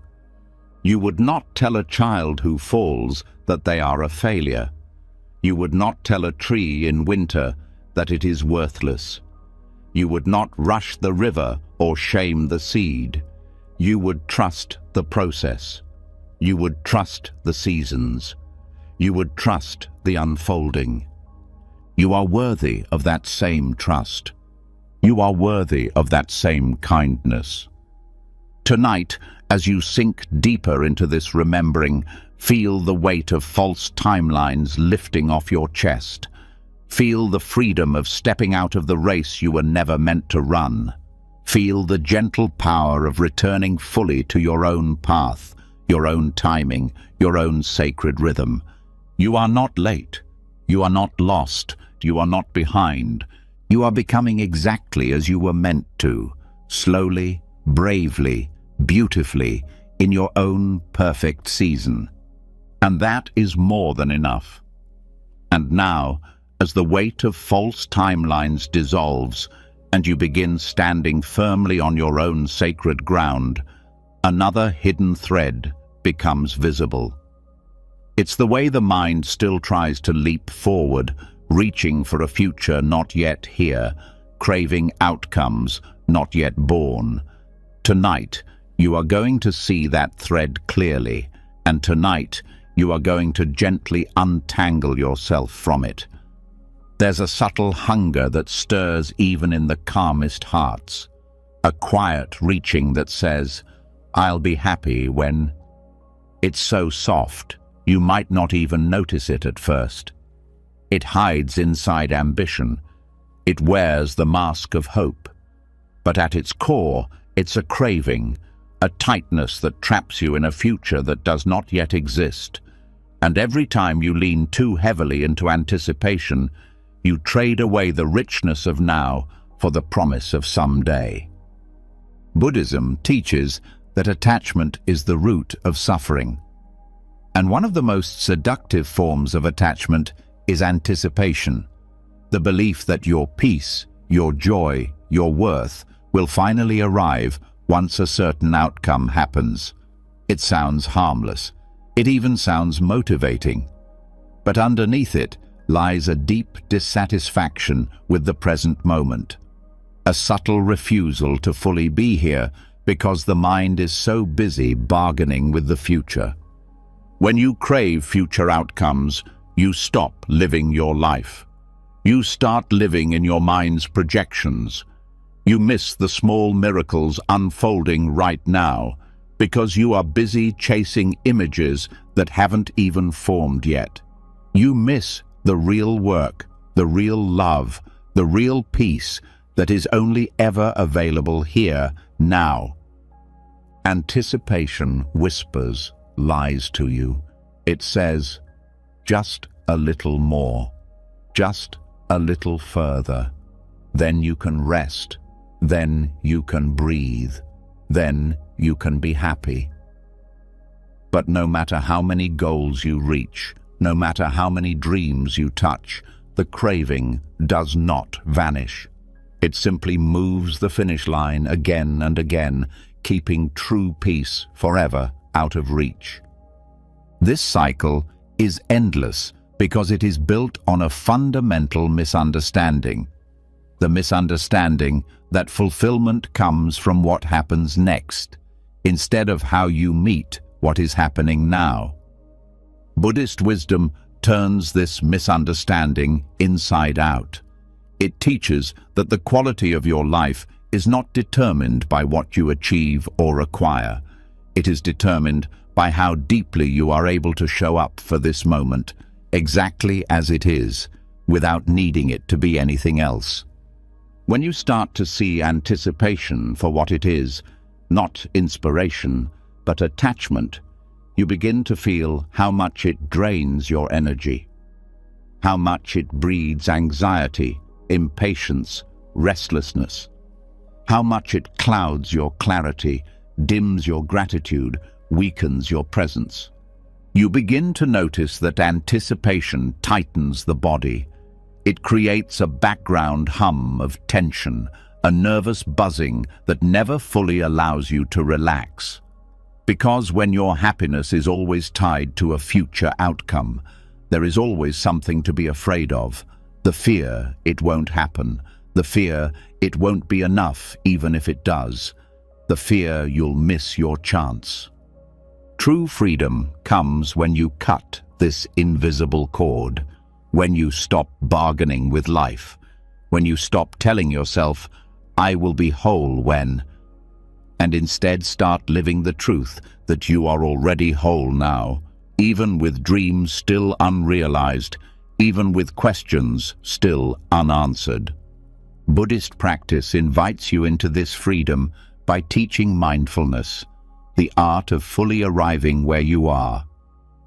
Mindfulness breaks the addiction to future craving by pulling your attention gently but powerfully back into the richness of this breath, this step, this heartbeat. Mindfulness teaches that the miracle is not around the next corner. It is here, in the way the air feels against your skin, in the way the ground holds your weight, in the way the smallest act of kindness ripples out into the world in ways you will never fully see. When you live without being trapped by anticipation, you still move toward your dreams. You still plant seeds for tomorrow, but you do it without needing tomorrow to validate today. You do it with a kind of lightness, a kind of freedom that says, even if it never comes, I have lived fully, I have loved fully, I have shown up fully. There is a profound joy that blooms when you stop leaning so hard into the future. A joy that rises not because everything is perfect, but because you are finally here to witness the perfection already unfolding. A joy that needs no conditions, no achievements, no promises. When you release anticipation, you reclaim your life. You stop living in the tension between where you are and where you think you should be. You start experiencing the simple, raw beauty of your actual life, not your imagined life, not your someday life, but the life that is breathing through you right now. Buddhism reminds us that the future is always a dream. It does not exist except in the mind. Only now is real. Only now is alive. Only now can nourish you, change you, awaken you. When you find yourself caught in craving, when you feel yourself reaching forward with restless hands, there is no need to judge yourself. Simply notice, simply return, gently, kindly, patiently, again and again, back to now. Each time you do, you untangle yourself a little more from the invisible chains of anticipation. Each time you do, you step a little closer to the freedom that was always waiting beneath the noise of your mind. Living without attachment to future outcomes doesn't mean you stop dreaming. It means you stop abandoning yourself for your dreams. It means you start honoring the sacredness of your journey, not just your destination. It means you start asking different questions, not when will I get there, but how can I be fully awake here? Not what's next, but what is this moment asking of me? Not when will it be enough, but how can I live from the truth that it is already enough? This shift changes everything. It transforms ordinary moments into holy ones. It turns patience into power. It turns simplicity into abundance. It turns your life from a race into a living prayer. There is a kind of beauty that only reveals itself when you stop running ahead of yourself. When you stop measuring the value of your days by how much closer they take you to some distant goal. When you start seeing that today, exactly as it is, carries treasures you would miss if you were always rushing toward tomorrow. There is a softness that comes when you let go of needing anything else to happen to justify your joy. A kindness toward yourself and the world. A gentle way of being that welcomes life in all its messy, unpredictable, imperfect brilliance. Tonight, as you let your mind settle and your body rest, allow this truth to find its way into your heart. You do not need to chase the future to find happiness. You do not need to crave outcomes to find meaning. You do not need to wait for some better version of your life to start living fully. The peace you are seeking is already here. The joy you are longing for is already blooming inside this very breath. And when you stop reaching for it, you finally become able to receive it. And now, as the cravings for future outcomes begin to loosen their grip, there is an even more liberating truth waiting to rise within you. A truth so simple and yet so powerful that once it is seen clearly, a lifetime of hidden burdens can finally begin to fall away. Tonight, you will step into that freedom. Tonight, you will remember that life has never been personal. There's a deep ache that grows in the heart when things don't unfold the way you hoped. A question that lingers like a shadow. Why me?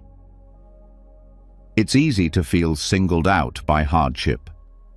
It's easy to believe that fate has overlooked you, punished you, forgotten you. But Buddhist wisdom cuts through this heavy illusion with fearless clarity.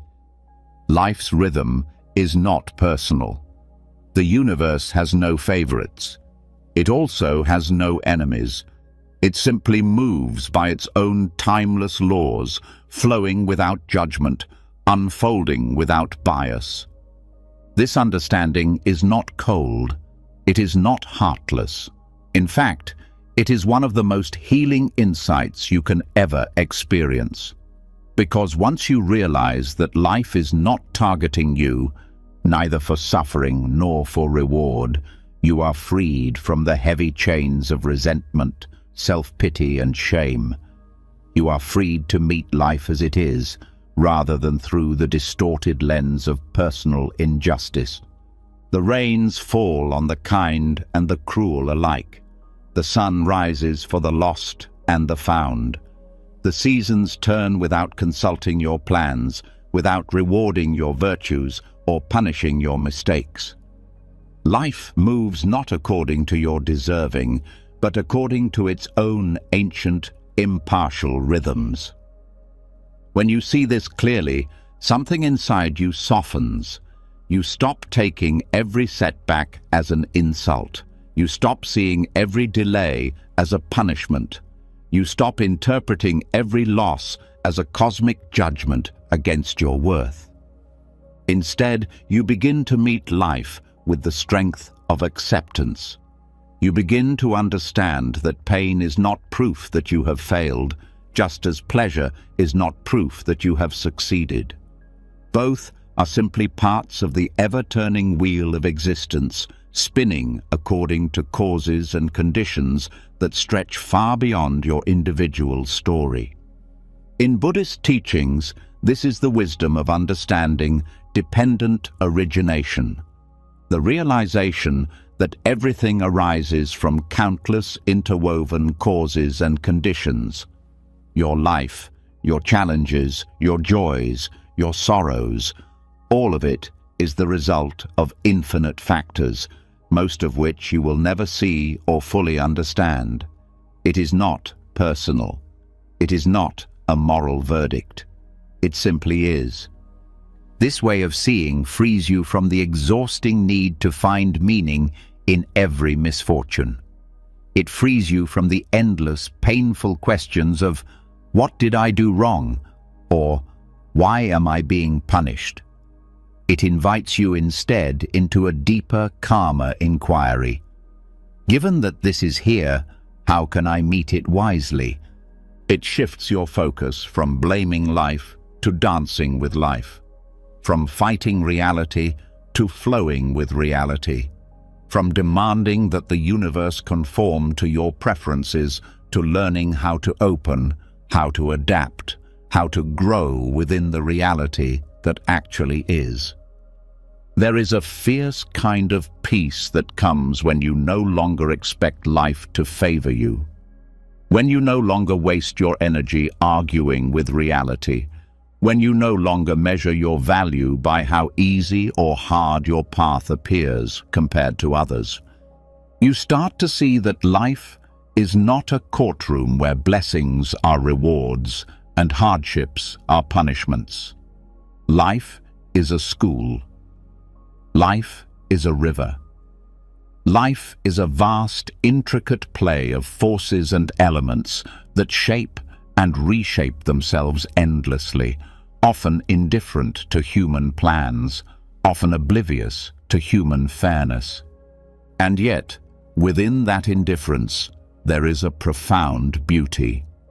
Because it means that no setback defines you, no failure stains you, no delay diminishes you. You are not your circumstances. You are how you meet them, You are the awareness that chooses compassion over bitterness, courage over despair, resilience over resignation.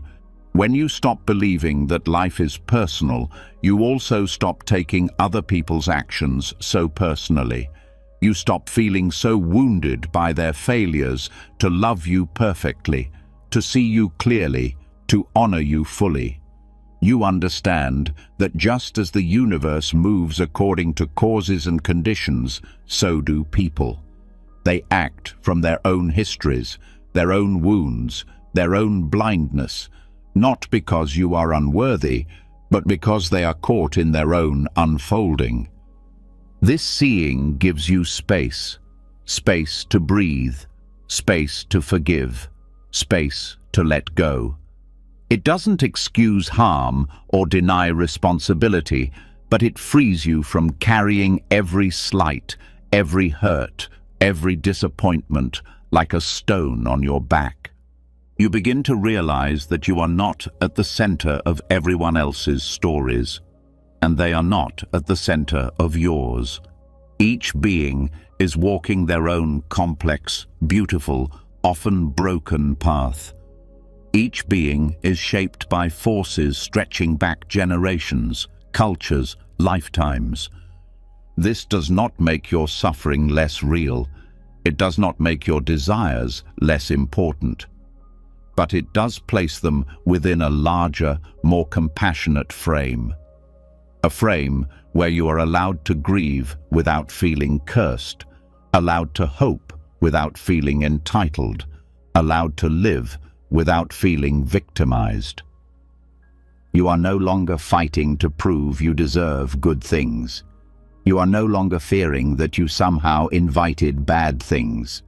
You are simply living, fully, bravely, humbly, in the great web of causes and effects, giving your best to each moment without demanding the universe rearrange itself to fit your plans. This shift also transforms your relationship with gratitude. You stop seeing blessings as rewards you earned. You start seeing them as gifts. Gifts to be cherished, gifts to be shared, gifts to be received with humility rather than pride. You stop tying your self-worth to outcomes. You stop measuring your success by how smooth your road is. You start measuring it by how open your heart remains through all the twists and turns. And perhaps most beautifully, you start finding compassion not just for yourself, but for all beings, every soul struggling through their own unseen battles, every heart carrying hopes and fears just like yours, every life dancing in the same vast, impersonal, magnificent rhythm. When you live this way, there is a lightness that enters your being, a resilience that does not depend on everything going your way, a joy that rises not from getting what you want, but from meeting what comes with wisdom, with strength, with grace. You are no longer a pawn tossed around by fate.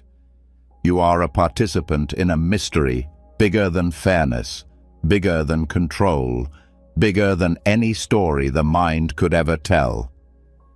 Tonight, as you let yourself sink deeper into rest, allow this truth to soften the tight places in you. Life is not against you. Life is not for you. Life simply is.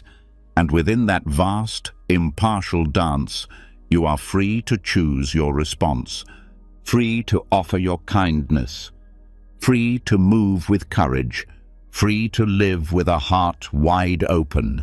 You are part of the rhythm. You are not forgotten by it. You are not separated from it. You are it, and you have always belonged.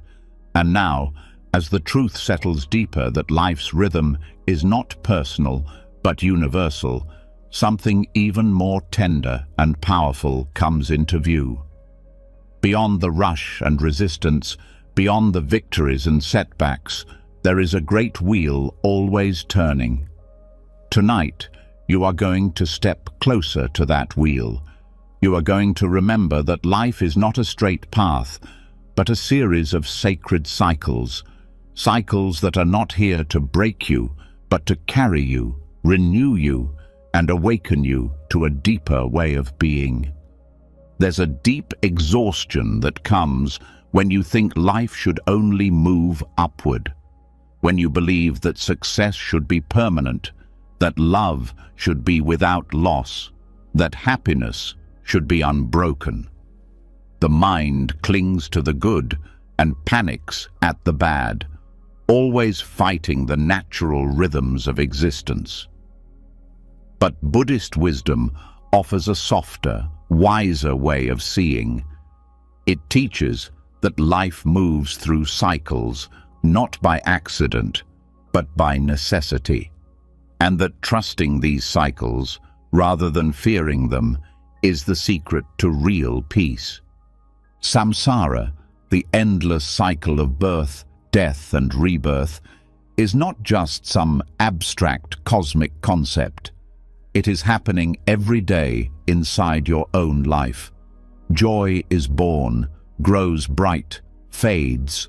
Loss arrives, stings deeply, softens. Renewal rises, sometimes unexpectedly, like a fresh wind after a long winter. This is not evidence that something is wrong. This is evidence that you are alive. When you resist these cycles, you suffer twice.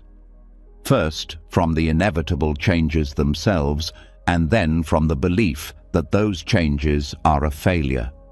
The truth is, nothing in this world is designed to stay the same. Not your body, not your relationships, not your achievements, not even your own thoughts and feelings. Everything is moving, shifting, dissolving, becoming something new. Trying to hold anything in place forever is like trying to hold water in your hands.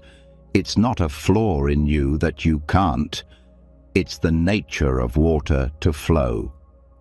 Trusting samsara's cycles means trusting that loss is not the end. It is a doorway. It means trusting that joy is not a promise. It is a gift. It means trusting that renewal is not something you have to manufacture. It is something life naturally brings when the time is right, just as spring naturally follows winter without being forced. When joy comes, Buddhist wisdom invites you to savor it without clinging, to enjoy it fully, like tasting a sweet fruit, knowing that its passing does not diminish its beauty. When loss comes, the teaching is not to pretend it doesn't hurt, but to trust that the pain will not last forever. That grief, too, has its own season, and will ripen into new growth in ways you cannot yet see. This trust is not blind. It is built through living the cycles again and again, through seeing that even your hardest winters eventually softened, even your darkest nights eventually gave way to dawn. It is built by realizing that you have survived every loss you thought would break you, that you have found your way back to joy, even after forgetting it was possible. There is a deep humility that grows when you live in harmony with samsara's rhythms. You stop expecting life to conform to your preferences. You stop fighting reality every time it changes. You start flowing with the seasons of your own becoming, understanding that each has its own necessary gifts. Joy teaches you gratitude. Loss teaches you tenderness. Renewal teaches you resilience. Each cycle carves something precious into your soul that could not be learned any other way. When you are in a season of joy, let it fill you without fear. Let it soften your heart, open your hands, widen your vision. Do not cling to it or try to stretch it longer than its natural life. Celebrate it as you would celebrate the bloom of a rare flower, fully, fiercely, without demanding it stay forever. When you are in a season of loss, allow yourself to grieve without judgment. Let the sorrow move through you like rain softening the earth. Do not rush it. Do not shame it. Let it cleanse you, hollow you out in the ways you need to be hollowed, so that renewal has space to enter later. When you are in a season of renewal, move with the energy that rises. Follow the threads of possibility that appear. Trust that new beginnings are not betrayals of what came before, but natural continuations. Let yourself be surprised by your own capacity to begin again.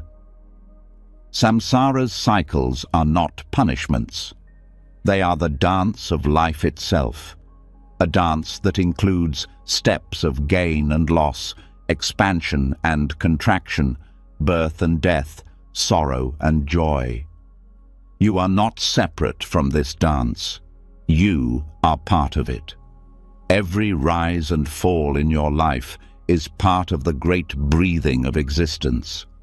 When you see this clearly, you stop blaming yourself for things ending. You stop panicking when happiness fades. You stop thinking you have failed just because a chapter closes or a season shifts. You realize that you are not supposed to be permanently in bloom.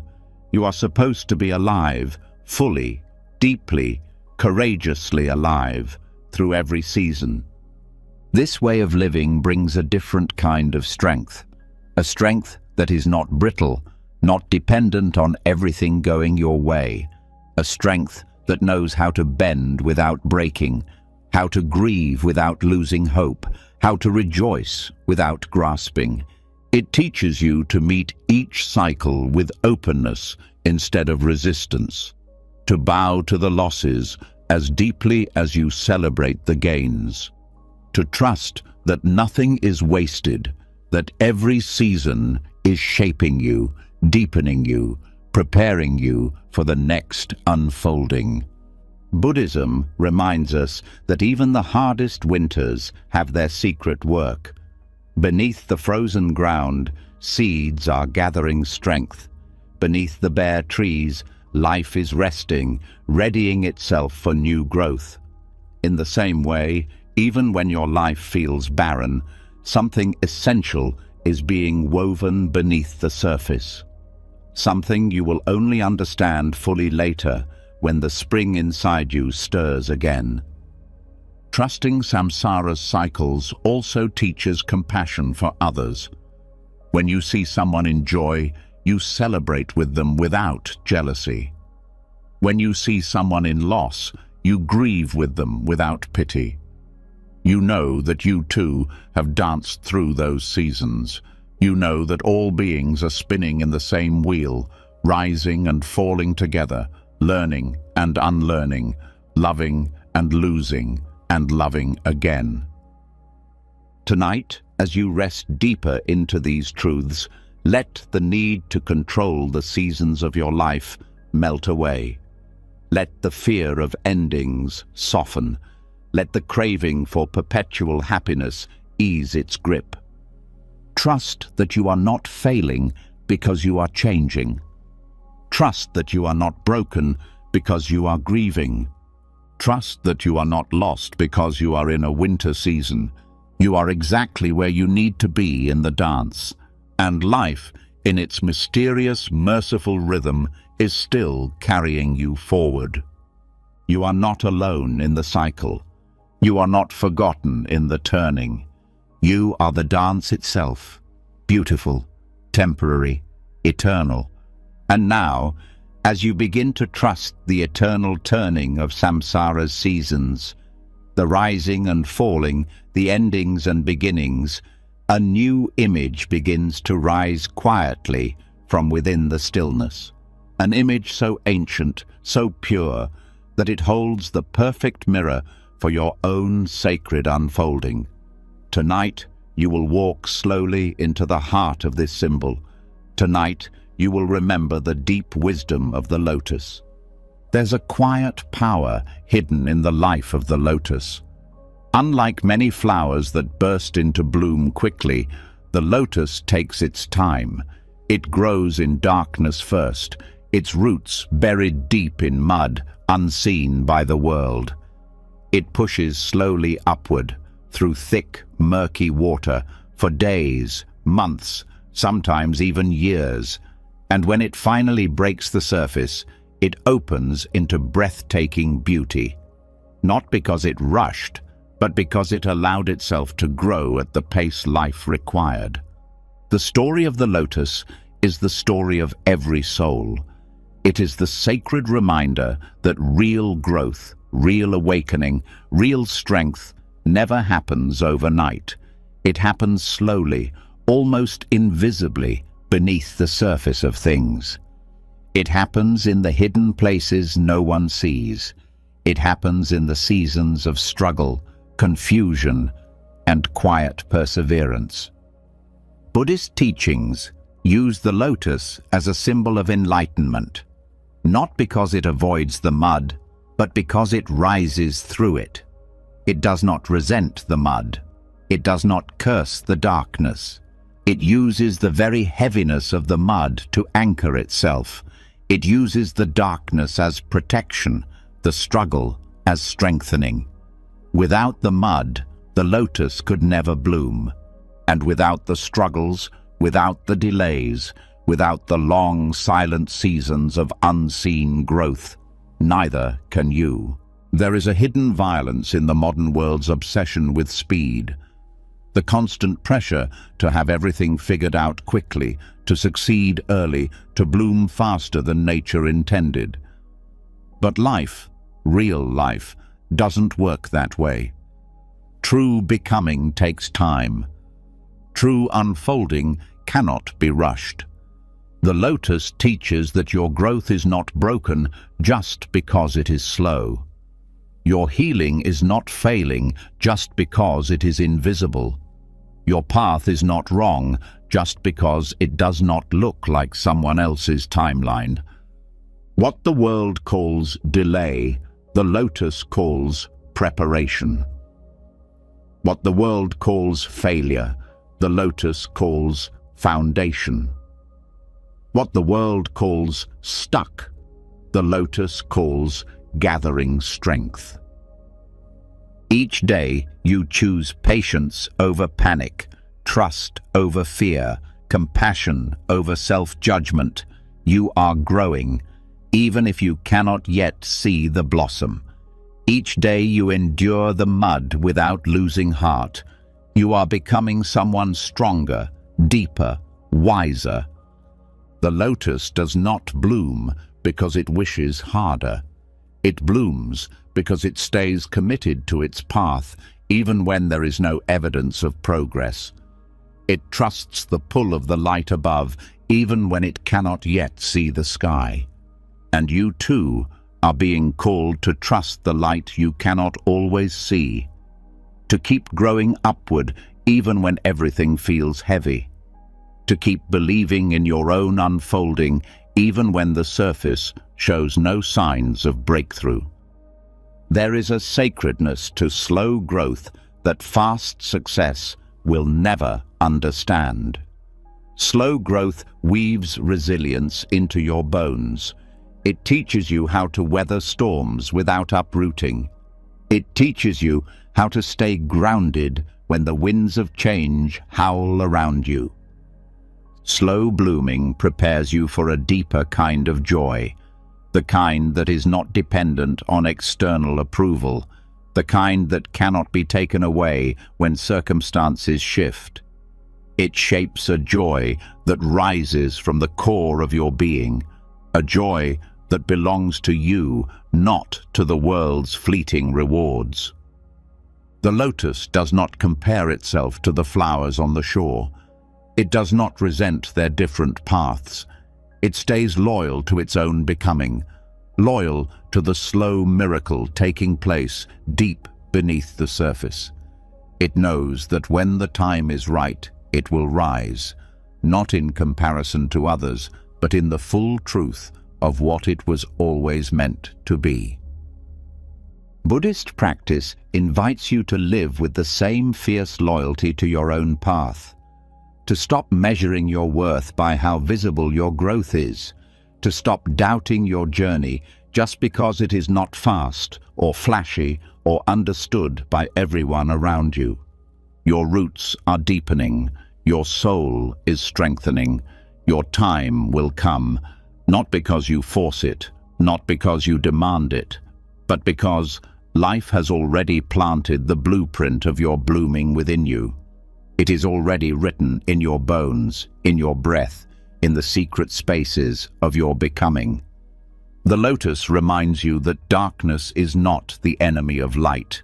It is its partner. That struggle is not the enemy of peace. It is its teacher. That slowness is not the enemy of success. It is its foundation. Each hardship you endure with open eyes and open heart fertilizes the soil of your life. Each disappointment you meet with courage becomes another layer of strength within you. Each time you choose hope over despair, kindness over bitterness, faith over fear, you rise, even when you cannot yet feel yourself rising. Trusting the timing of your bloom means trusting that life knows what it is doing with you. It means trusting that the invisible work happening beneath the surface is just as important, maybe even more important, than anything the world can see right now. It means learning to honor the seasons of darkness just as deeply as the seasons of light. To honor the mud just as much as the blossom. To honor the waiting just as much as the arriving. Because the truth is, you are not waiting to become worthy. You are already worthy. You are not waiting to become whole. You are already whole. You are simply uncovering, layer by layer, the fullness that was planted inside you from the beginning. And just like the lotus, you will rise, slowly, quietly, powerfully, not because you forced it, not because you hurried it, but because you trusted the slow, sacred, unstoppable alchemy of your own becoming. Tonight, as you drift deeper into rest, let the rush fall away. Let the comparisons fall away. Let the anxiety about timing fall away. Trust the roots you are growing in the dark. Trust the upward pull that calls you even when you cannot yet see the sky. Trust that you are exactly on time for your own sacred blooming. And when the day comes, and it will come, your unfolding will be all the more beautiful because you honored the time it took. You are not late. You are not lost. You are a lotus, and you are blooming exactly as you were always meant to. And now, as the wisdom of the lotus settles quietly inside you, reminding you that all true growth unfolds in its own perfect time, another layer of freedom comes into view. Because even as you begin to trust your natural blooming, there is still a quieter enemy that must be seen clearly, the restless urgency that tries to steal your peace before it fully roots itself. Tonight, you are going to step beyond that urgency. Tonight, you will reclaim the clear vision that has always been yours. There's a tension that lives just beneath the surface of so many lives, a hum of pressure that whispers, "Hurry, hurry, hurry." It does not matter how much you have accomplished. It does not matter how far you have come. Still, urgency buzzes in your ears, driving you faster, harder, pushing you to do more, be more, achieve more, as if peace is somewhere far ahead and the only way to reach it is to run faster. Buddhist wisdom teaches that this urgency is one of the great thieves of life. It steals your ability to see clearly. It clouds your inner vision. It tricks you into believing that your life is a series of emergencies, one after another, none of which you can afford to miss or fail. And in the process, it robs you of the very stillness you most need to navigate your true path. Urgency is not the same as importance. It is not the same as passion. There are things in life that call for decisive action, deep care, fierce commitment. But urgency is something else entirely. Urgency is fear wearing the mask of necessity. Urgency is the mind's panic, trying to outrun its own discomfort, trying to control the uncontrollable, trying to force certainty where none can exist. When you live under the spell of urgency, your mind never rests, your heart never fully opens, your spirit never settles deep enough to hear the quiet voice of wisdom that only speaks in stillness. You move faster, but you see less. You work harder, but you live less. Urgency shrinks your world. It narrows your vision to the next task, the next goal, the next threat. It cuts you off from the wider, deeper flow of life that cannot be rushed, no matter how loud your fears shout. Detaching from urgency does not mean becoming lazy. It does not mean giving up your dreams. It means learning to move from clarity, not panic. It means learning to act from presence, not pressure. It means learning to trust that what is truly yours cannot be lost by slowing down enough to move wisely. When you step out of urgency, something miraculous happens. Your vision clears. You start seeing the opportunities you missed when you were rushing. You start hearing the guidance that urgency drowns out. You start noticing the small, sacred clues life has been offering all along, the ones that were invisible in the blur of hurry. Buddhist practice teaches the power of pausing, the power of taking a breath before reacting, the power of creating even the smallest space between stimulus and response. Because it is in that space that freedom lives. It is in that space that wisdom has a chance to enter. Urgency makes everything feel like life or death. Pausing reminds you that most things are not. Pausing reminds you that you have time. Time to breathe, time to reflect, time to choose your next step instead of being driven by fear. The mind, when trapped in urgency, believes that speed equals survival. But the heart knows better. The heart knows that survival without peace is not really survival at all. The heart knows that rushing through life is not the same as living it. There is a deeper pace available to you, always waiting beneath the noise, a pace that honors the natural rhythms of your body, your mind, your spirit. A pace that lets you meet each moment fully without leaning frantically into the next. Detaching from urgency means choosing to trust that you are not missing your life by slowing down. You are finding it. It means choosing to believe that you are not falling behind by moving at the speed of wisdom instead of the speed of fear. It means learning to see that very few real decisions need to be made in a panic, that most real problems are better solved from calm than from chaos, that the best actions come not from the pressure to move quickly, but from the clarity that comes when you move consciously.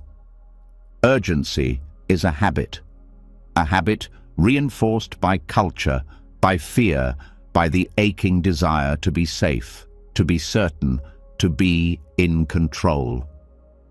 But like all habits, it can be unlearned, slowly, patiently, with practice.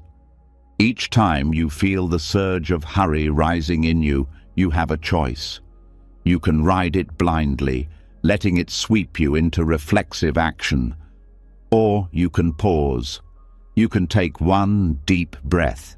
You can ask yourself, is this true urgency or is this fear? You can listen for the deeper current beneath the surface panic. You can choose to respond from that deeper place.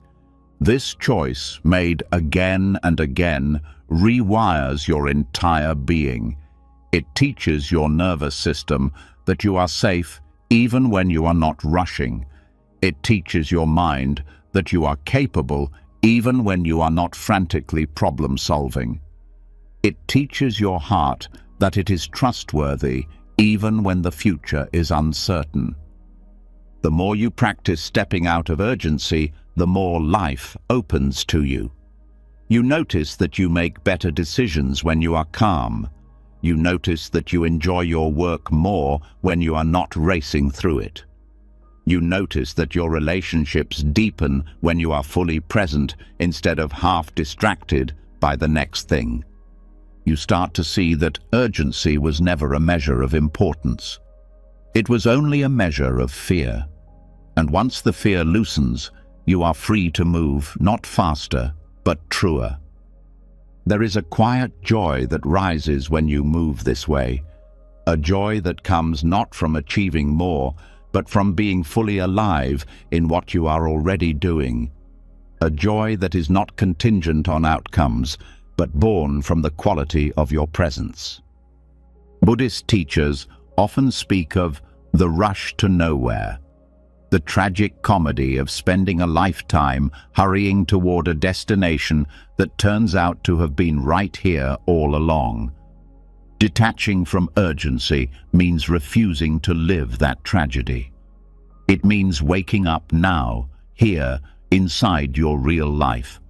It means trusting that you are not falling behind when you honor the deeper timing of your own soul. It means trusting that peace is not something you earn by running hard enough. It is something you allow by stopping long enough to receive it. Tonight, as you let your body soften and your mind settle, feel the old urgency melting away. Feel the breath widening in your chest, the heart opening in your ribs, the spirit resting deeper into the truth. You have time. You have space. You have the right to meet your life at the pace of wisdom, not fear. You are not late. You are not failing. You are already inside the life you were meant to live. Not once you get there, but right here, in the sacred unfolding of now. Let urgency fall away like an old skin. Let clarity rise like a quiet sun. And let yourself walk, not run, into the next beautiful step of your journey. And now, as the weight of urgency falls away and your heart starts to beat again in the rhythm of presence rather than pressure, an even subtler freedom begins to emerge. Because even after stepping beyond urgency, there is still one last thread that often keeps the soul tangled. The mind's constant need to plan, control, and schedule every step of your unfolding. Tonight, you are going to step beyond even that. Tonight, you are going to remember the vastness that was always there before the mind tried to map it all out. There's a quiet, exhausting pressure that lives in the human mind, a constant ticking, a silent drumbeat of plans, deadlines, future maps. It is not always loud. Sometimes it is a soft undercurrent, barely noticed. A whisper saying, "You need to be somewhere else. You need to be someone else. You need to be further along." The mind loves scheduling because it craves certainty. It craves a straight line it can follow, a clear checklist it can complete. It wants life to be like a train timetable, predictable, controllable, understandable. And when life refuses to conform, when seasons stretch longer than expected, when doors close unexpectedly, when changes come without warning, the mind panics. It panics not because life has betrayed you. It panics because life has refused to fit inside the mind's small, rigid map. Buddhist teachings invite you to see this clearly, not with judgment, but with compassion. The mind is not evil. It is trying to protect you in the only way it knows how, by trying to control time itself. But no amount of planning, no amount of mental scheduling can change the ancient truth that life moves by its own mysterious wisdom, not by the mind's charts. Trying to control the timing of life through mental scheduling is like trying to hold back the tide with a paper wall. It does not matter how intricate your plans are. The tide will come when it comes. The seasons will turn when they turn. The blooming, the withering, the arriving, the leaving. All of it will happen according to a deeper intelligence that has nothing to do with human anxiety. Surrendering the mind's scheduling does not mean becoming passive. It does not mean giving up your dreams or abandoning your goals. It means releasing the false belief that your mind alone can dictate when and how life should unfold. It means moving from a deeper, wider trust, one that listens not just to the calendar or the clock, but to the pulse of life itself. There is a deeper timing that does not live in your mind. It lives in your breath. It lives in your bones. It lives in the seasons of your own soul. Sometimes you are meant to move fast. Sometimes you are meant to move slowly. Sometimes you are meant to rest longer than you think you should. Sometimes you are meant to leap before you feel ready. The mind's schedules cannot predict these things. They cannot contain the mystery of your becoming. They can only create expectations that, when unmet, lead to disappointment, frustration, self-blame. When you surrender the mind's constant scheduling, you make space for something more real to guide you: intuition, presence, alignment, soul. You stop forcing yourself into timelines that were never meant for you. You start flowing with the deeper tides of your own life. This surrender is not always easy. The mind will resist. It will tell you that if you do not plan every step, you will fail. It will whisper that without constant scheduling, you will miss your destiny. But Buddhist wisdom reminds you that your destiny is not something you can miss by moving at the wrong speed. It is woven into the fabric of your being. It unfolds through your living, not through your planning. You are not here to live according to a rigid schedule written by fear. You are here to move in the rhythms of truth, love, and courage. Rhythms that often defy neat timelines, but always lead you exactly where you need to go. Each time you feel the mind tightening around a plan, trying to trap life into a fixed shape, you have a choice. You can tighten with it, or you can breathe. You can step back into the vastness. You can trust that life's timing is not something you create. It is something you listen to, something you respond to, something you honor. There is a deep intelligence flowing through your life right now, even in the places that seem stagnant or confusing. There is a current carrying you, even when you feel adrift. The mind may not see it, the mind may not understand it, but you can feel it. In your quiet knowing, in your soft instincts, in the pull that rises when you are brave enough to be still. When you move beyond the mind's scheduling, you also move beyond the need to rush decisions. You realize that clarity comes not from thinking harder, but from waiting for the inner waters to settle. You realize that timing is not just about dates and deadlines, but about readiness, readiness that cannot be forced, only allowed. You start living from trust rather than fear.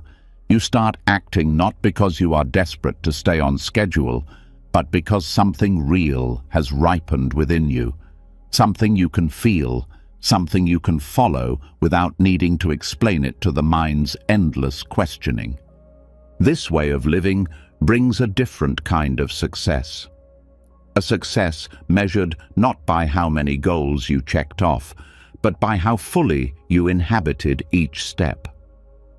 A success measured by how deeply you stayed connected to your own soul through every twist and turn. You realize that many of the greatest things in your life, the unexpected friendships, the sudden breakthroughs, the quiet moments of awe, came not from your plans, but from the spaces where your plans fell away. You realize that the life your mind wanted to schedule was smaller than the life your soul is trying to live. Buddhist practice often speaks of non-grasping, the art of holding life lightly, letting it come and go without clinging or forcing. This includes the art of letting go of your timelines, your calendars, your imagined milestones. It means meeting life with open hands instead of clenched fists. It means trusting that even when you do not know what is coming next, you are not lost. You are exactly inside the unfolding you need. Tonight, as you allow yourself to rest deeper, let the mind's endless scheduling soften. Let the plans dissolve like mist. Let the need to control every step fade into the quiet, knowing that you are already on the path, even when you cannot see around the bend. You are not late. You are not early. You are not off track. You are right here, right now, inside the mystery you were always meant to live. The mind's maps will never be large enough to hold the full beauty of your journey. But your heart can hold it. Your breath can hold it. Your soul already holds it.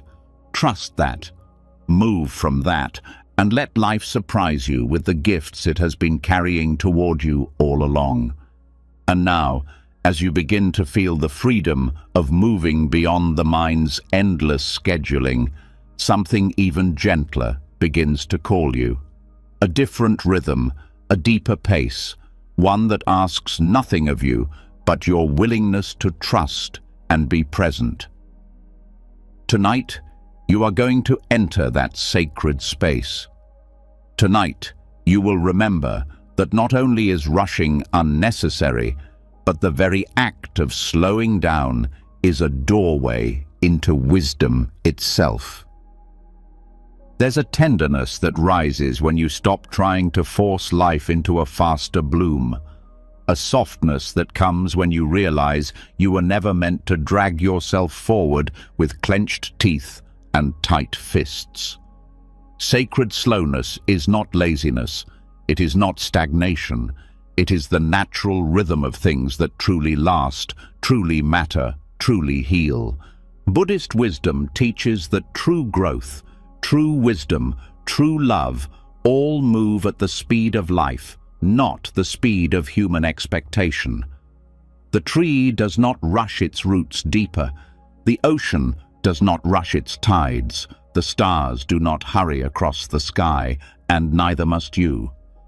Sacred slowness is the recognition that some of the most important transformations happen too slowly to measure day by day. It is the faith that just because you cannot always see the growth, it does not mean it is not happening. It is the trust that patience is not wasting time. It is preparing you to fully receive what is ripening inside you. The mind, conditioned by a world obsessed with speed, often mistakes slowness for failure. It believes that if something isn't happening fast enough, it must not be working. But Buddhist teachings remind us that life unfolds at the exact speed necessary for true understanding to take root. Forcing life to move faster than it naturally would only creates suffering. It is like trying to pry open a bud with your hands, only to damage the flower you were so eager to see. Sacred slowness asks you to become the kind of person who can wait without losing heart, who can stay present through the unseen seasons, who can trust that life ripens all things in perfect time. Every meaningful journey carries periods where nothing seems to be happening on the surface. These are not dead times. They are sacred times, times when the roots are deepening, the soil is being nourished, the foundations are being strengthened.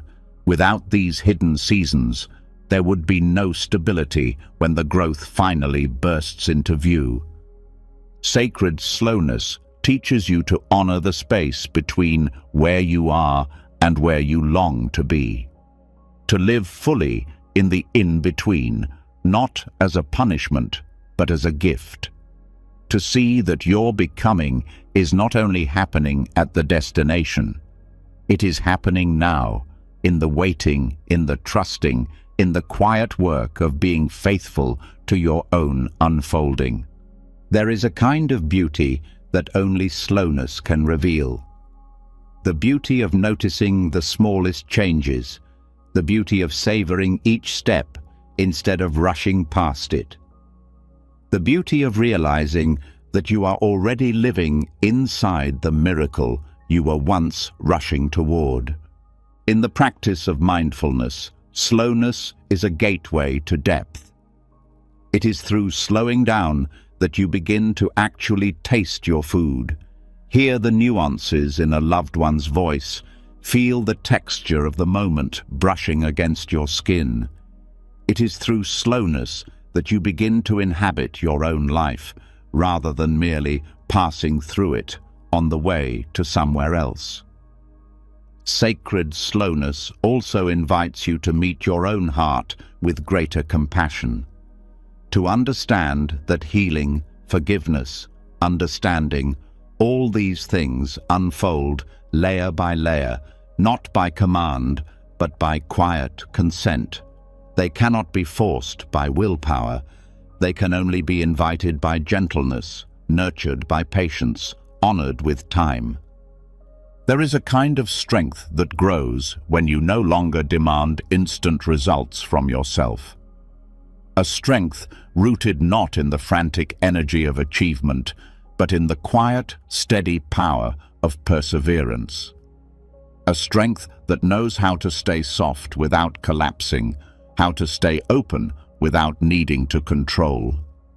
Sacred slowness shifts your relationship with success. You begin to see success not as a race you win, but as a life you fully live. You begin to realize that the richest lives are often built not in sudden leaps, but in small, consistent acts of love, presence, courage, and faith. You realize that the moments that shape you most are rarely the dramatic victories. They are the quiet decisions to stay true to your values, to keep showing up, to keep believing even when nothing visible seems to be changing. Sacred slowness teaches you that the journey itself is not a delay. It is the blessing. It is not the thing you have to endure to get to where you are going. It is the place where your soul grows strong enough, wise enough, compassionate enough to carry the gifts you are meant to bring into the world. Every season of apparent stillness is secretly full of life. Every delay is secretly full of preparation. Every moment of waiting is secretly full of the deep work of becoming. When you honor sacred slowness, you stop asking, "How fast can I get there?" And you start asking, "How deeply can I live this step?" You stop asking, "When will this be over?" And you start asking, "What is life offering me right now?" This shift changes everything. It turns obstacles into teachers. It turns waiting into wisdom. It turns delays into doorways. Sacred slowness also heals your relationship with others.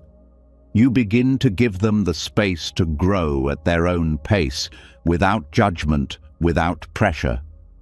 You begin to see that every soul has its own rhythm, and that honoring another's timing is one of the deepest forms of love. You stop trying to fix people.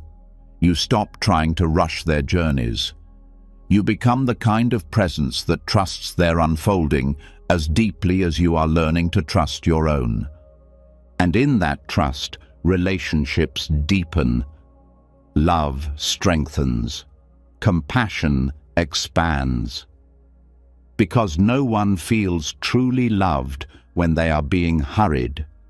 Love blooms in patience, in space, in the sacred slowness of shared becoming. Tonight, as you let your breath slow down and your body soften into the bed that holds you, let the pressure to move faster dissolve into the air around you. You have time. You are allowed to move at the speed of your own soul. You are allowed to ripen slowly, beautifully, courageously. Life is not asking you to hurry. Life is asking you to trust the mud, the roots, the dark, the slow climb toward the light.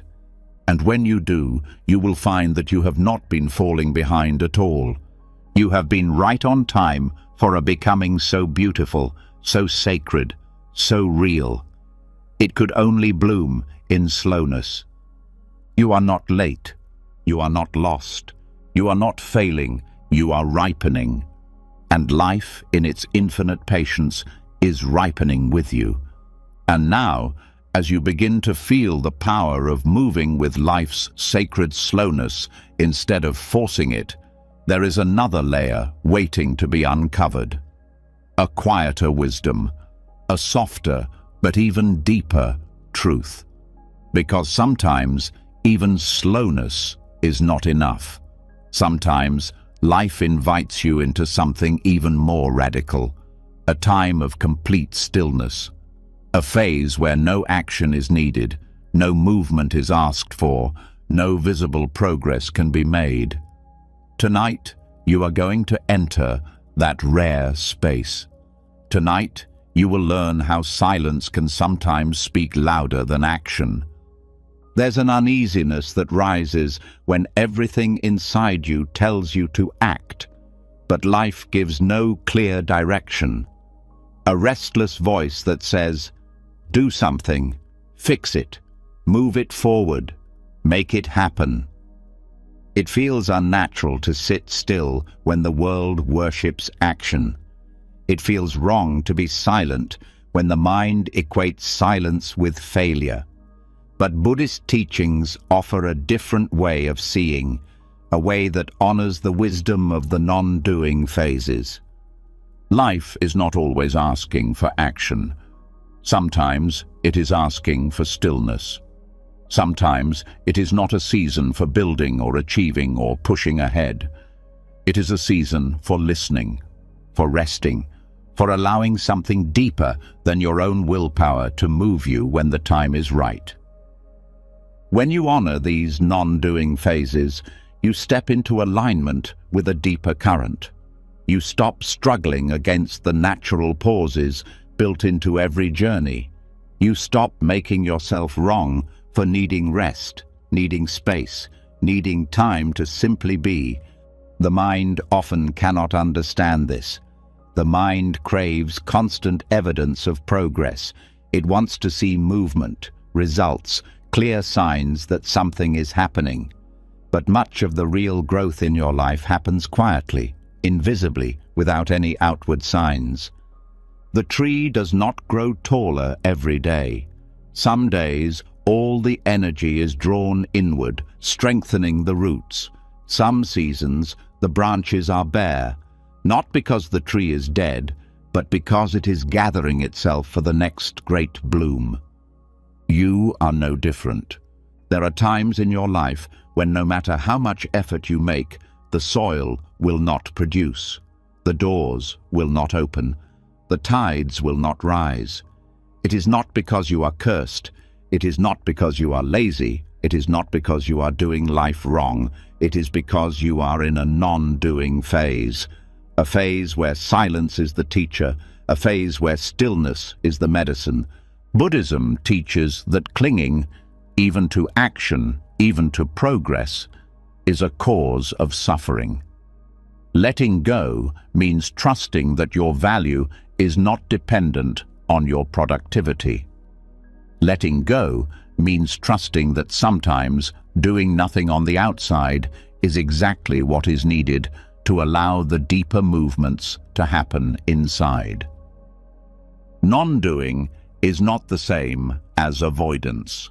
It is not the same as paralysis. It is not giving up.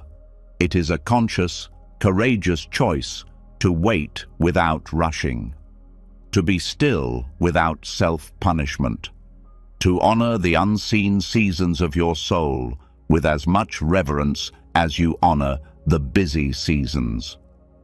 When you surrender to these phases, you discover an unexpected gift, the gift of deeper listening, the gift of hearing the subtle whispers of your intuition that are drowned out by constant motion, the gift of reconnecting with yourself not as a machine that produces outcomes, but as a living, breathing mystery unfolding in its own perfect way.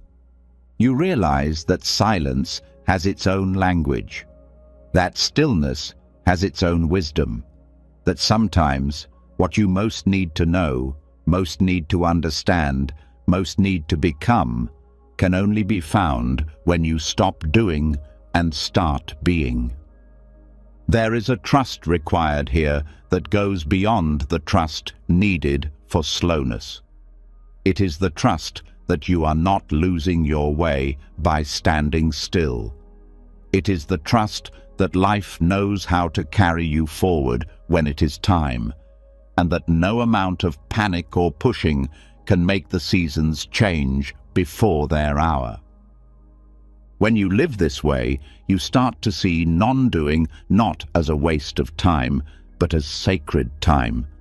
You start to feel the richness of simply being alive, without needing to perform, achieve, or prove anything.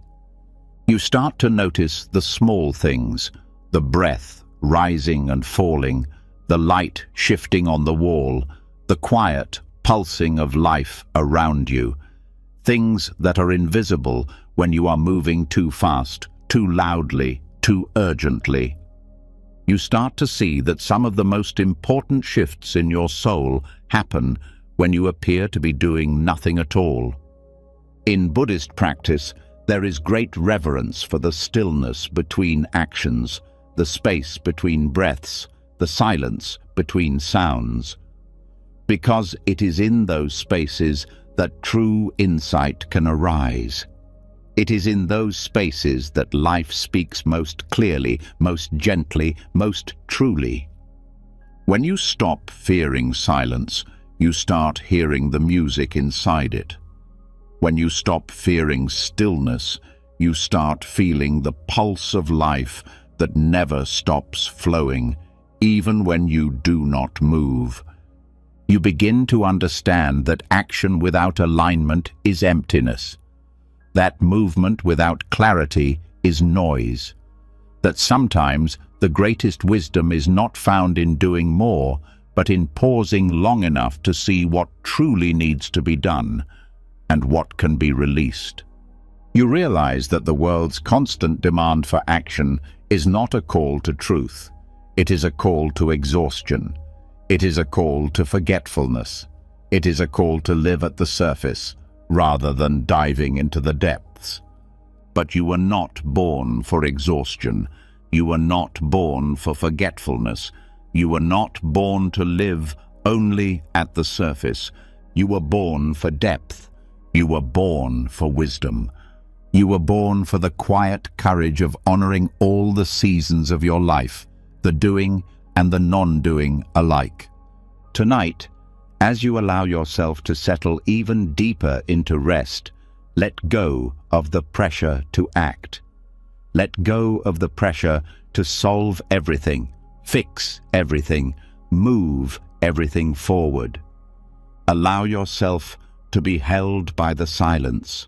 Allow yourself to be taught by the stillness. Allow yourself to trust that you are not falling behind simply because you are not moving. You are not failing because you are resting. You are not weak because you are still. You are not broken because you are waiting. You are living. You are listening. You are aligning with a wisdom bigger than your plans, bigger than your fears, bigger than your mind. And in the perfect time, when the soil is ready, when the light is right, when the deeper currents call you, you will rise again, not out of panic, but out of deep, sacred knowing. You will move again, not because you are running from stillness, but because you are being carried by truth. And that movement, born of silence, born of trust, will be more powerful, more true, more alive than anything forced by fear. You are not lost in the stillness. You are being found. And now, as you begin to trust the great silence that shapes life beneath the noise, a new layer of understanding opens. Because not every lesson comes through loud storms or earth-shaking revelations. Some of the greatest awakenings come quietly, hidden inside what feels like small delays, tiny inconveniences, insignificant setbacks. Tonight, you will learn to see these moments not as obstacles, but as sacred teachers. Tonight, you will discover that in the pauses you once cursed, your deepest Dharma is already unfolding. There's a subtle frustration that rises when life doesn't move at the pace you want it to. A small irritation when plans get disrupted, when answers take longer to arrive, when tiny roadblocks slow you down. It's easy to dismiss these moments as annoying accidents. It's easy to believe that only the big events matter, that only obvious milestones carry real lessons. But Buddhist wisdom offers a different lens. It teaches that everything in life, including the tiniest delay, carries meaning if you are willing to listen. Small setbacks are often treated like background noise, barely worth noticing except to be rushed through, fixed, or resented. But underneath every minor delay is a doorway into patience, a doorway into humility, a doorway into letting go of control just a little bit more, a doorway into the kind of growth that is too quiet, too soft to force itself into your awareness unless you choose to see it. When you treat small delays with mindfulness, you begin to see that they are not random interruptions. They are invitations. Invitations to slow down. Invitations to deepen. Invitations to look again, to feel again, to trust again. The wisdom of Dharma teaches that nothing is wasted. No moment, no obstacle, no pause is outside the reach of your soul's learning. Even the detours that seem meaningless are shaping you in ways that will one day reveal themselves when you least expect it. Maybe the traffic jam that frustrated you is actually protecting you from an accident you'll never know about. Maybe the rejection you felt yesterday is rerouting you towards something better you would have otherwise missed. Maybe the small delay that feels so inconvenient right now is quietly training your spirit in patience, resilience, surrender, qualities you will desperately need for the road ahead. There are no wasted delays in a life lived with awareness. Every moment is part of the curriculum. Every setback carries seeds of transformation. Not because the universe is testing you, but because life is always offering you new ways to grow deeper, softer, wiser. When you stop rushing through small setbacks, you start hearing their quiet teachings. You start noticing how quickly the mind wants to tighten, to resist, to complain. You start seeing the places where you are still clinging to control, still needing life to bow to your timetable. And in that noticing, you are offered a choice. The choice to soften instead of harden, to breathe instead of rush, to surrender instead of fight. This choice, made again and again in the smallest moments, slowly reshapes your entire way of being. You become less reactive, more grounded, less frantic, more patient, less focused on controlling outcomes, more open to trusting the flow. You begin to see that the real path is not found only in the grand moments of triumph or transformation.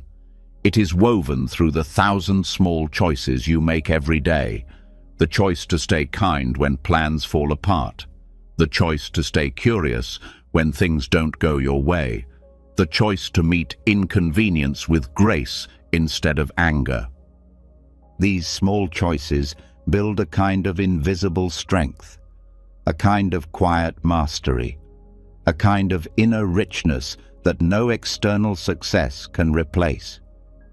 And over time, you realize that the small delays you once despised were actually some of your greatest teachers. That they taught you what no achievement, no award, no smooth path ever could. How to live with an open heart in an unpredictable world. There is a kind of freedom that grows when you stop needing everything to happen on your schedule. A freedom born from realizing that your peace does not depend on life's cooperation. It depends on your willingness to dance with whatever life brings, however and whenever it brings it. This freedom is not theoretical. It shows up in the way your shoulders relax when plans change, in the way your voice softens when things go wrong, in the way your heart stays open even when the road twists unexpectedly. It shows up in the way you meet the minor delays of life, not with resentment, but with a deep, quiet trust that even this too belongs. Even this too is shaping you. Buddhist teachings often remind us that the small moments are the big moments, that awakening does not come all at once in a flash of light. It comes through steady, patient living, through paying attention, through meeting each moment with presence, no matter how ordinary it seems. Small delays train you in exactly this kind of attention. They break the spell of your autopilot rushing. They pull you back into your body, your breath, your senses.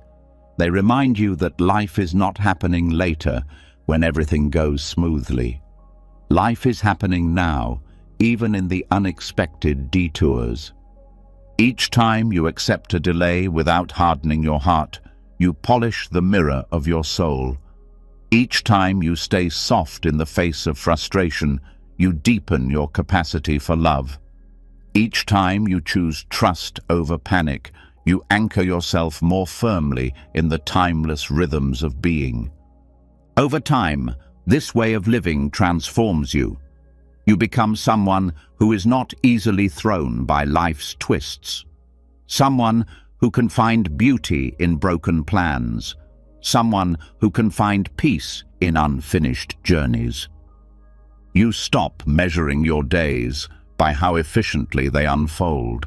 You start measuring them by how deeply you were able to stay connected to yourself, to others, to the sacred mystery pulsing through all things. And perhaps most beautifully, you begin to trust yourself. Trust that you do not need life to go perfectly for you to thrive.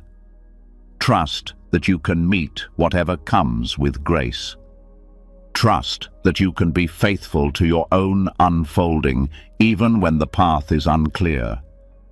Tonight, as you allow yourself to drift deeper into rest, let the small frustrations, the tiny delays, the minor setbacks of the day soften in your mind. Let them lose their sharpness. Let them reveal their hidden gifts. You are not off course because things didn't go according to plan. You are not being punished because delays appeared. You are being invited into a deeper relationship with trust, with patience, with peace. You are being taught how to live, not only when everything is smooth, but also when nothing goes as expected. And in learning this, you are growing into someone unshakable, someone grounded, someone free.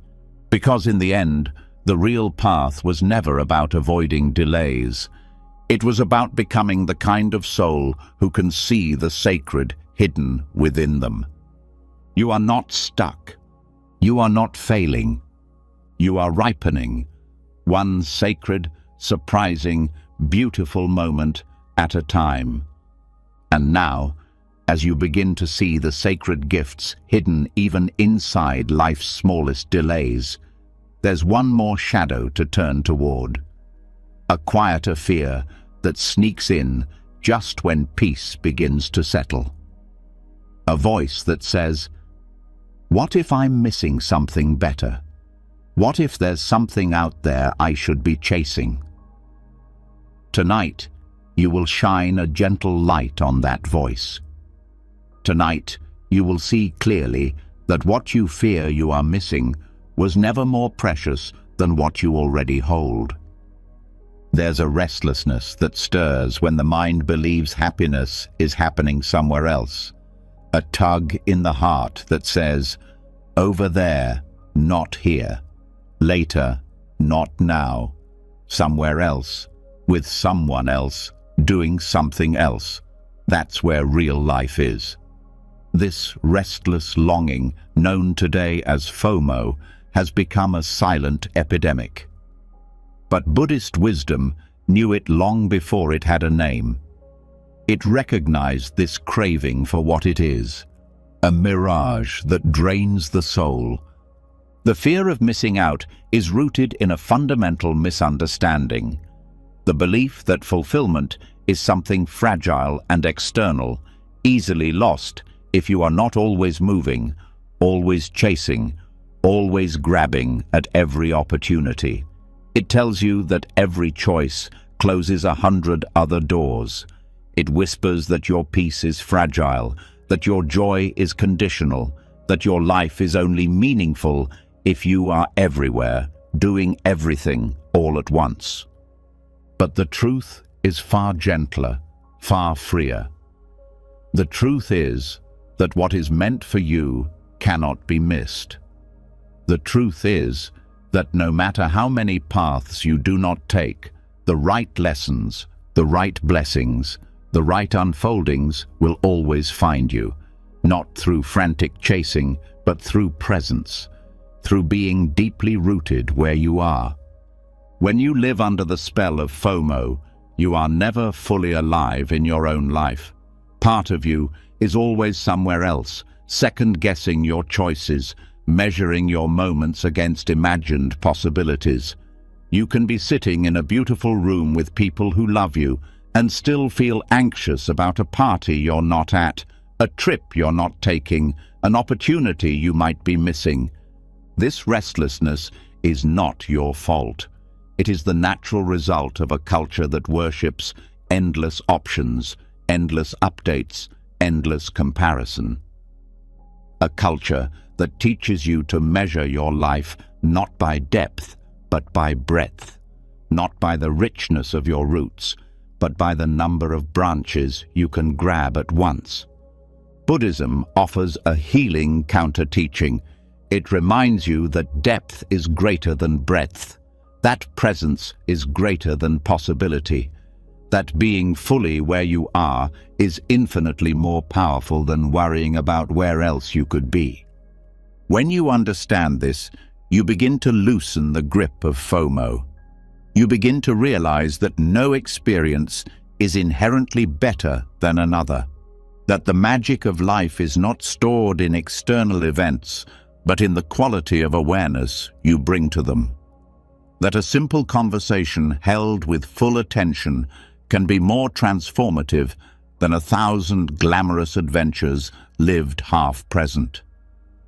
You begin to see that missing out is an illusion because you are always where your soul most needs to be.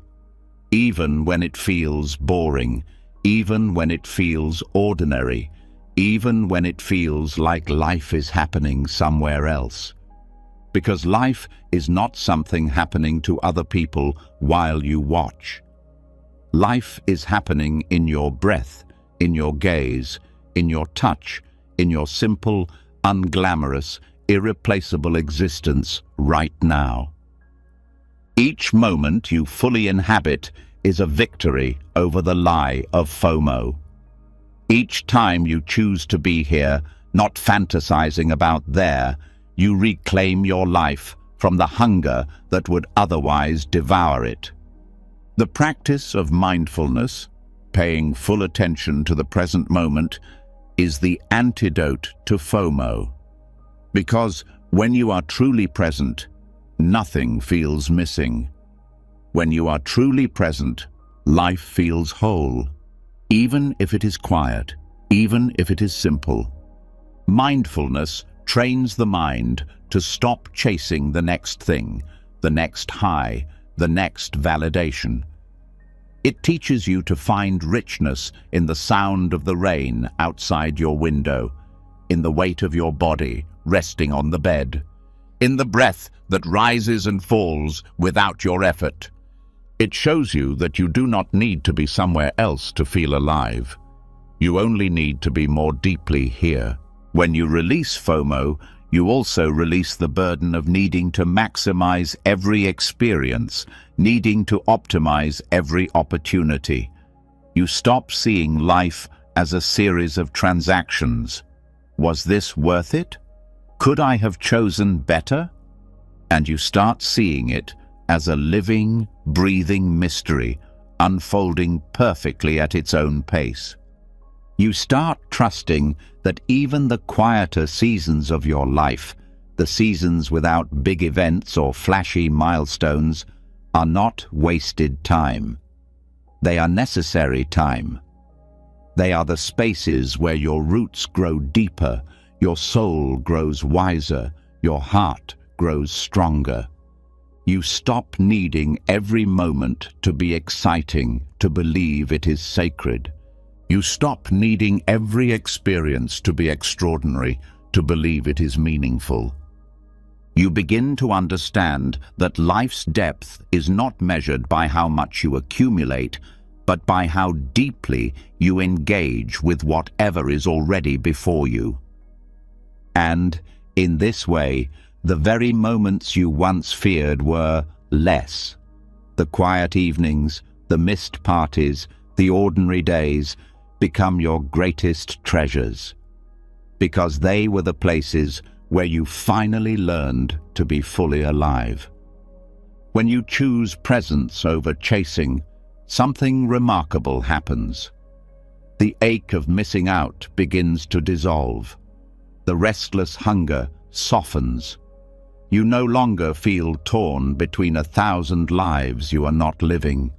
You feel rooted, anchored, at peace inside the one life you are. You start creating memories that are not about checking off experiences, but about sinking into them. You start building a life that is rich, not in photographs, but in real, lived soulfulness. You start realizing that true richness is not found in doing everything. It is found in doing fewer things with more heart, more presence, more love. And perhaps most beautifully, you start to see that you were never missing out at all, that the treasure was never out there. It was here, within you, waiting to be seen, felt, honored. Tonight, as you breathe deeper and soften into rest, Let go of the anxious pull toward elsewhere.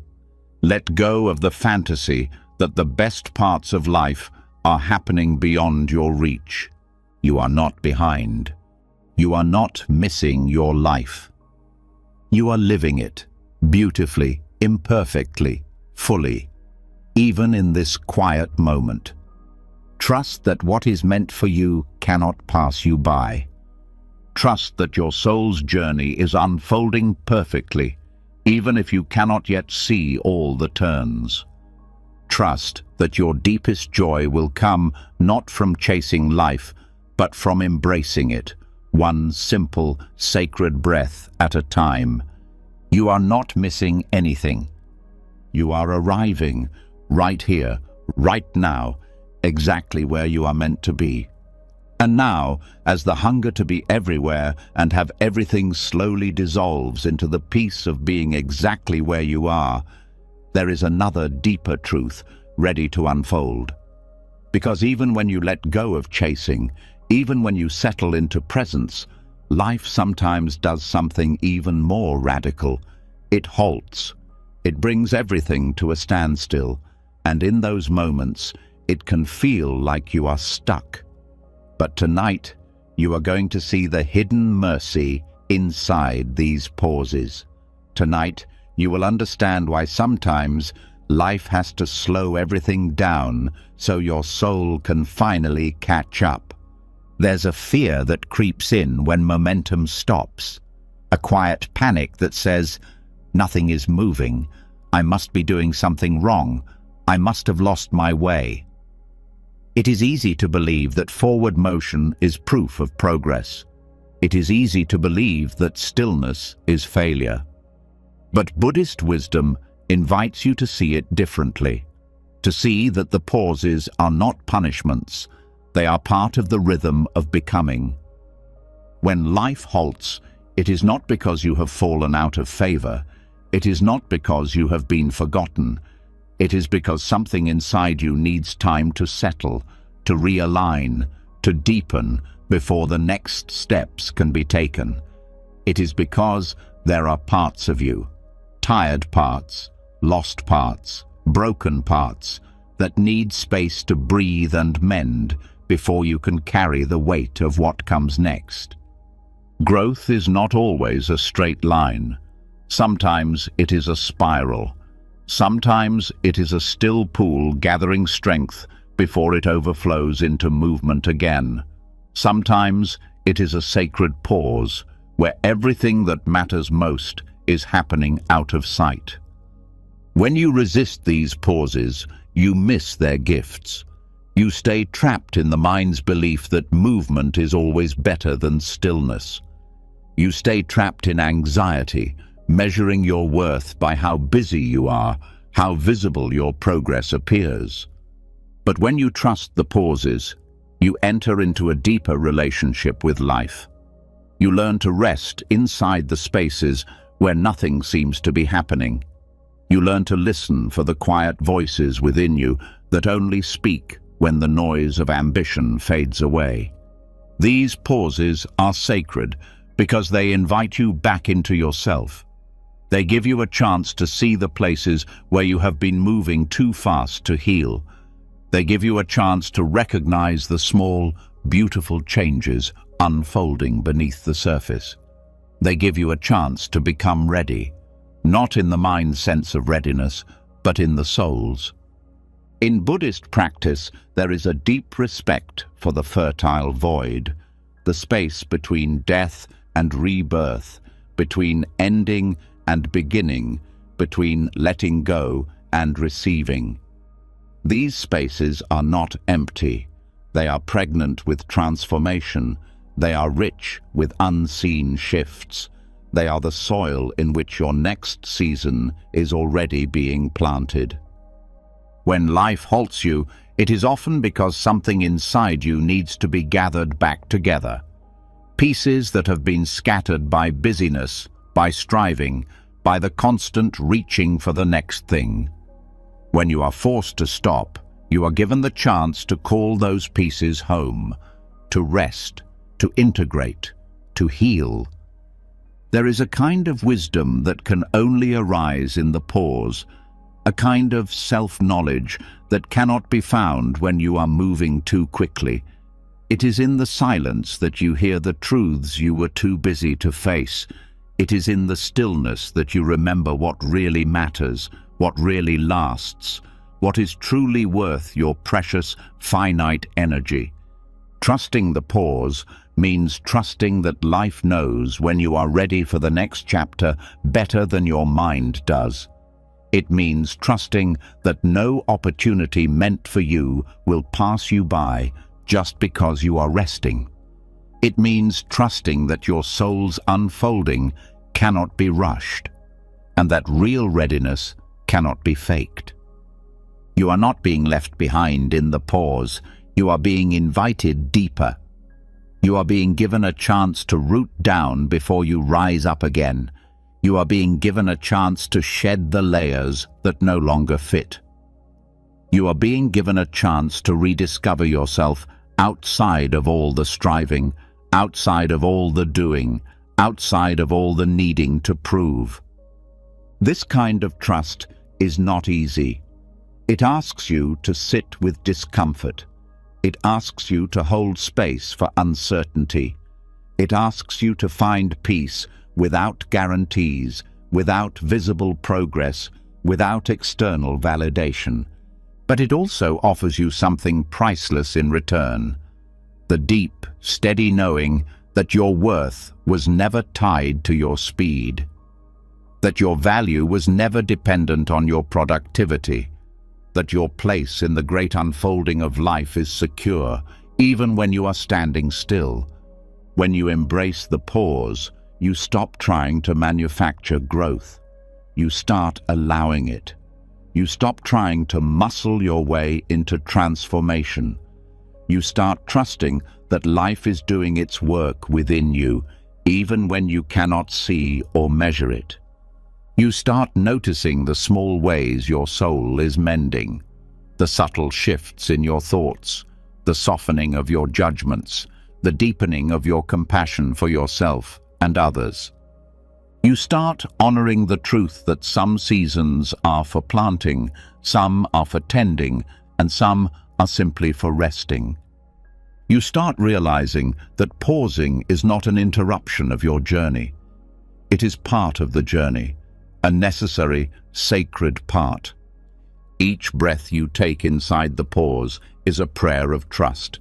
Each moment you resist the urge to rush back into action is a declaration of faith. Each time you choose presence over panic, you deepen your roots a little further into the unshakable ground of being. Tonight, as you allow yourself to rest even deeper, let go of the need to move. Let go of the pressure to figure it all out. Let go of the fear that nothing is happening. Something is happening, something real, something profound. You are catching up to yourself. You are gathering the scattered pieces. You are becoming ready for the life that is waiting for you, not by force, not by striving, but by surrendering, by trusting, by allowing. You are not stuck. You are not lost. You are not failing. You are pausing, beautifully, bravely, wisely. And in that sacred pause, the seeds of your next becoming are already stirring. And now, as you settle into the sacred pause and allow yourself to trust that stillness itself is part of the journey, a softer but even deeper reassurance begins to emerge. Because even when life halts, even when dreams seem distant, even when plans slip through your hands like water, something inside you needs to remember this: nothing real is ever truly lost. Tonight, you will step into the heart of that truth. Tonight, you will find peace, not by rushing forward, but by realizing you already carry everything you need within you. There's a quiet grief that rises when dreams are delayed, a heaviness that says, maybe it's too late, maybe it's gone forever, maybe all the effort, all the hope was wasted. It is so easy to believe that if something doesn't happen on your timeline, it has vanished beyond your reach. It is so easy to believe that delay is the same as defeat. But Buddhist wisdom invites you to look deeper, to see that in this vast, mysterious unfolding of life, nothing meaningful is ever wasted. Nothing real is ever lost. Every effort, every longing, every quiet seed planted in faith is held safely, nurtured, and allowed to ripen in its own time. When dreams delay, it is not a cancellation. It is often a preparation. It is life making space for the dream to grow stronger roots. It is life weaving together invisible threads that will one day bring you not just the dream you wanted, but the soul you needed to become in order to receive it fully. You may not see all the ways life is working for you when delays stretch longer than you hoped. You may not see how every heartbreak softened your heart just enough to love more deeply. How every closed door redirected you toward a path more aligned with your true self. How every paused plan carved out the patience, the strength, the resilience you would need for the greater calling ahead. Nothing is ever wasted when you are living with awareness. No effort is ever in vain when it is rooted in sincerity. Even the roads that seem to lead nowhere leave behind maps in your soul. Even the dreams that seem to slip away leave behind gifts you will one day understand. Buddhist practice teaches that the outer form of your dreams may change, but the essence is never lost. The longing that once moved you is still alive, still shaping you, still guiding you, even if it no longer looks like the vision you first held. Sometimes, delayed dreams are simply dreams ripening into a different form, one better suited to who you are now, to what the world most needs from you now. Other times, the delay is the dream's way of protecting you, keeping you from receiving something too soon, before you have the grounding, the wisdom, the stability to hold it without it slipping through your hands. When you trust that nothing is lost, you stop measuring your life by external milestones. You stop judging yourself by how fast you achieve or how neatly your plans unfold. You start honoring the deeper work, the invisible ripening of your heart, the unseen strengthening of your spirit, the quiet building of the foundation beneath all your becoming. You start trusting that even when life does not give you what you want, it is still giving you what you need. You start seeing that even the dreams you mourned have left gifts behind, gifts of character, gifts of clarity, gifts of courage. And you start realizing that your life is not the sum of your achievements. It is the unfolding of your being. It is the flowering of your soul through every season, every sorrow, every surprise. When you release the fear of loss, you find a new kind of freedom, a freedom to dream without desperation, a freedom to hope without fear, a freedom to love the journey for its own sake, not just for what it brings you. You begin to understand that your soul is not in a race against time, that life is not a competition you can lose, that you are not falling behind just because your timeline does not match the mind's old maps. You are exactly where you need to be to become who you are meant to become. Every pause, every detour, every seeming dead end is part of the sacred geometry of your path, weaving together experiences, lessons, connections you cannot yet fully see, but that are forming the beautiful, intricate pattern of your life. You may not see the full picture yet. You may not understand why things have unfolded the way they have. But trust that understanding will come in its own time, and that in the meantime, nothing is being lost.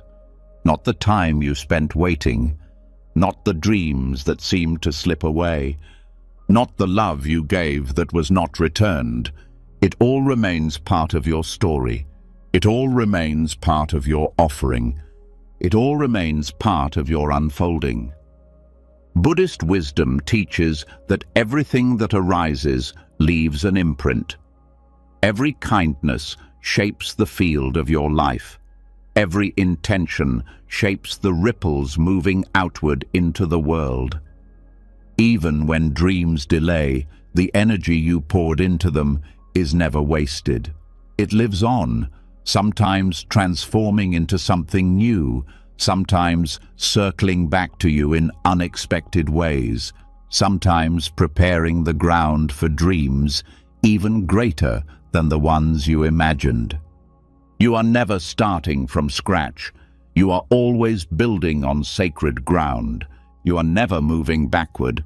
You are always spiraling deeper into truth. And when the time is right, when the conditions ripen, you will see how every step mattered, how every moment belonged, how even the hardest waiting was not empty, but full of unseen grace.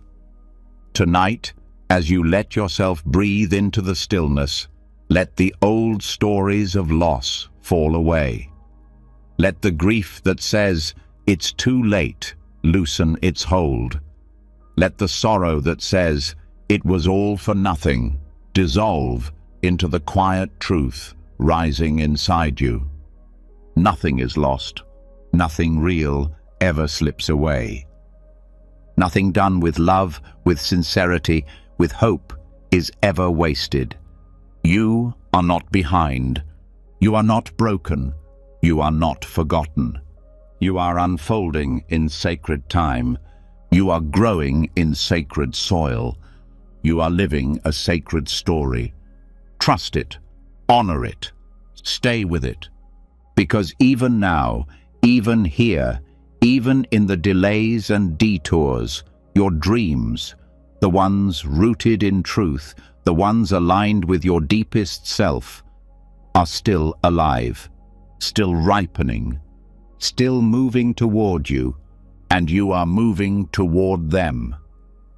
One breath, one step, one beautiful sacred pause at a time. And now, as you let the deep reassurance settle into your heart that nothing real is ever truly lost, another layer of wisdom gently rises to meet you. Because living with trust in the unfolding of your own life is only the beginning.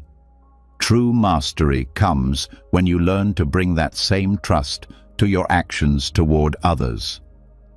Tonight, you will step into the ancient wisdom of Bodhisattva timing, the art of knowing when compassion calls you to act and when it calls you to wait. There's a tenderness that blooms when the heart wakes up to compassion, a raw, open desire to help, to heal, to fix the suffering you see around you. It feels noble, it feels urgent, it feels right. And yet, Buddhist teachings whisper a deeper truth. Not all action is wise. Not all intervention helps. True compassion is not just about doing good. It is about acting at the right time, in the right way, from the right place inside.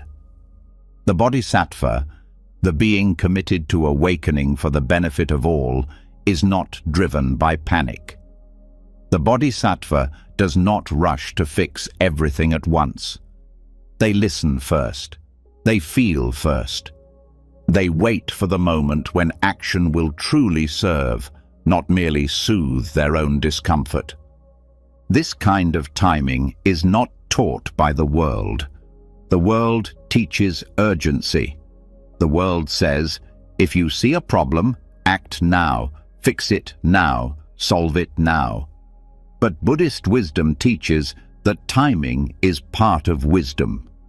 That sometimes the kindest thing you can do is not to act immediately, but to wait until your heart is clear, your presence is steady, your vision is wide enough to see what is truly needed.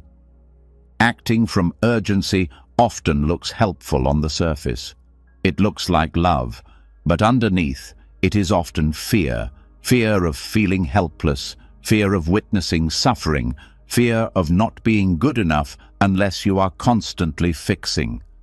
Urgent compassion can be noisy, controlling, even violent in its need to intervene.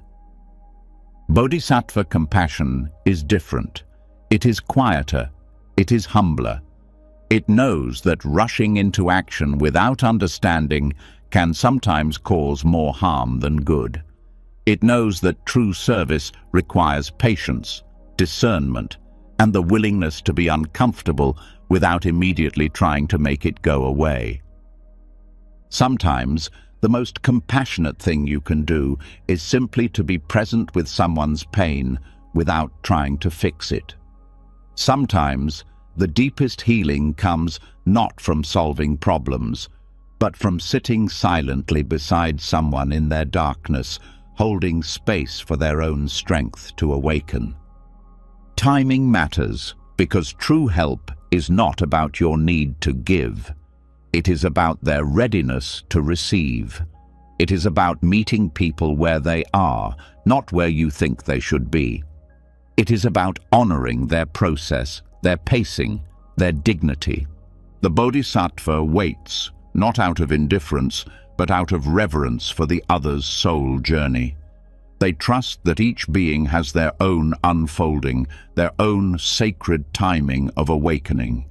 They trust that sometimes seeds planted in silence grow deeper than seeds forced into premature blooming. Waiting does not mean abandoning. It does not mean closing your heart. It means holding the field of love open long enough for real transformation to take root, not forced by your will, but invited by your presence.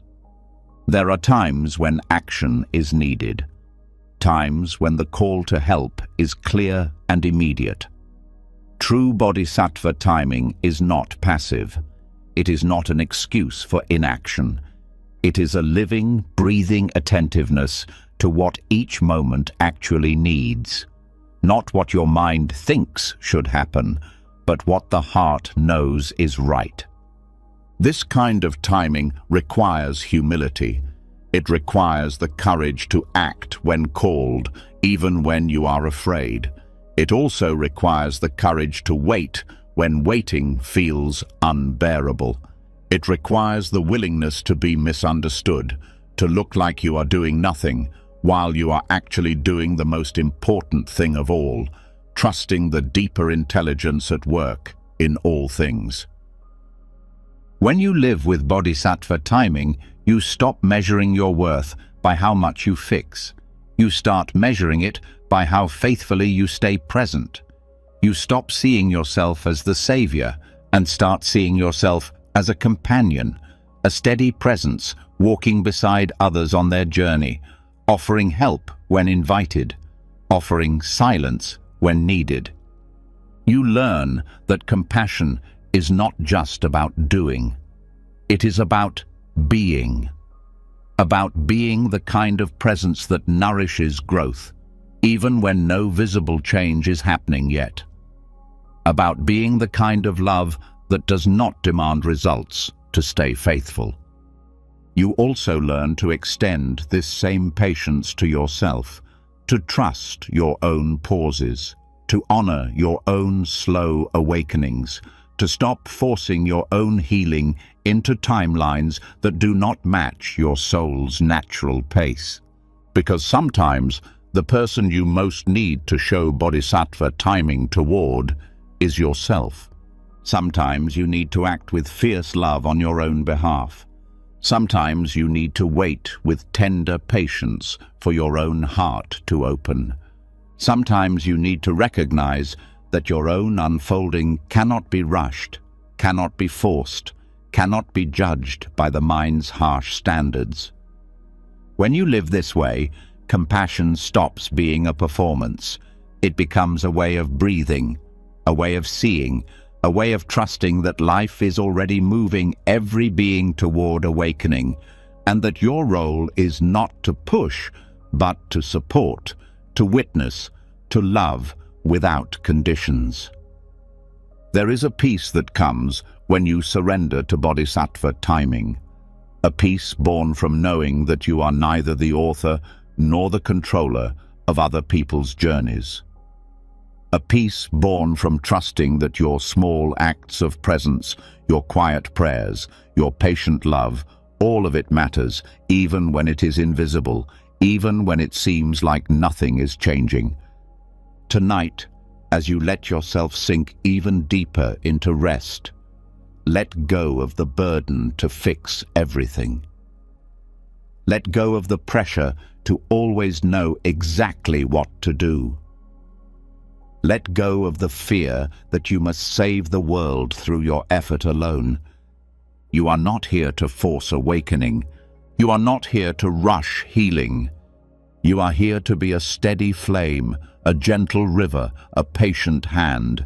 You are here to trust the sacred timing of all things, the timing of your own life, the timing of others' lives, the timing of the great unfolding that moves through every heart, every soul, every breath.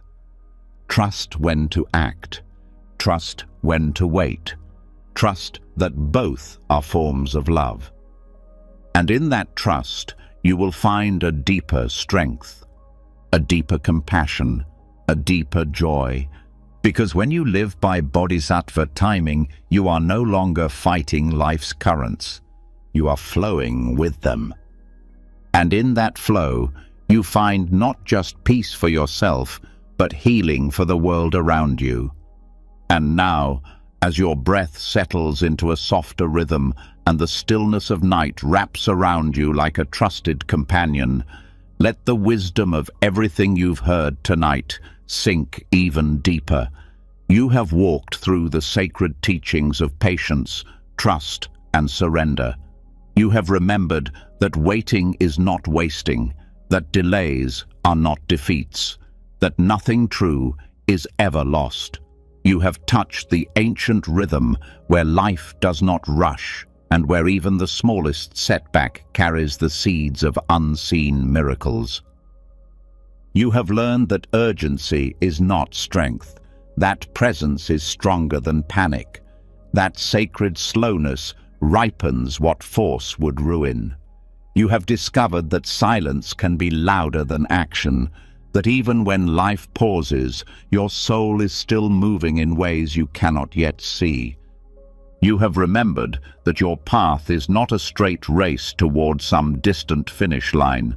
It is a spiral unfolding, a living dance between effort and surrender, between dreams and timing, between your heart's longing and life's wiser unfolding. You are not behind. You are not missing out. You are not late for your own destiny. You are right where you are meant to be, held by a timing far wiser, far kinder, far more beautiful than anything the mind can plan.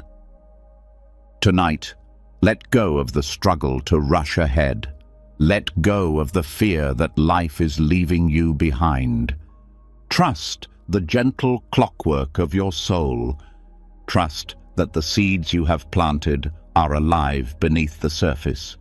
Trust that what is meant for you is not slipping away. It is ripening, perfectly, silently, powerfully, inside the sacred timing of your own life. And when you wake tomorrow, may you carry this trust with you like a quiet flame. May you walk lighter. May you breathe deeper. May you live, not from rushing, but from resting in the certainty that you are already becoming all that you were meant to become. If tonight's journey touched something deep inside you, leave a comment below with the words, "I trust the timing of my life."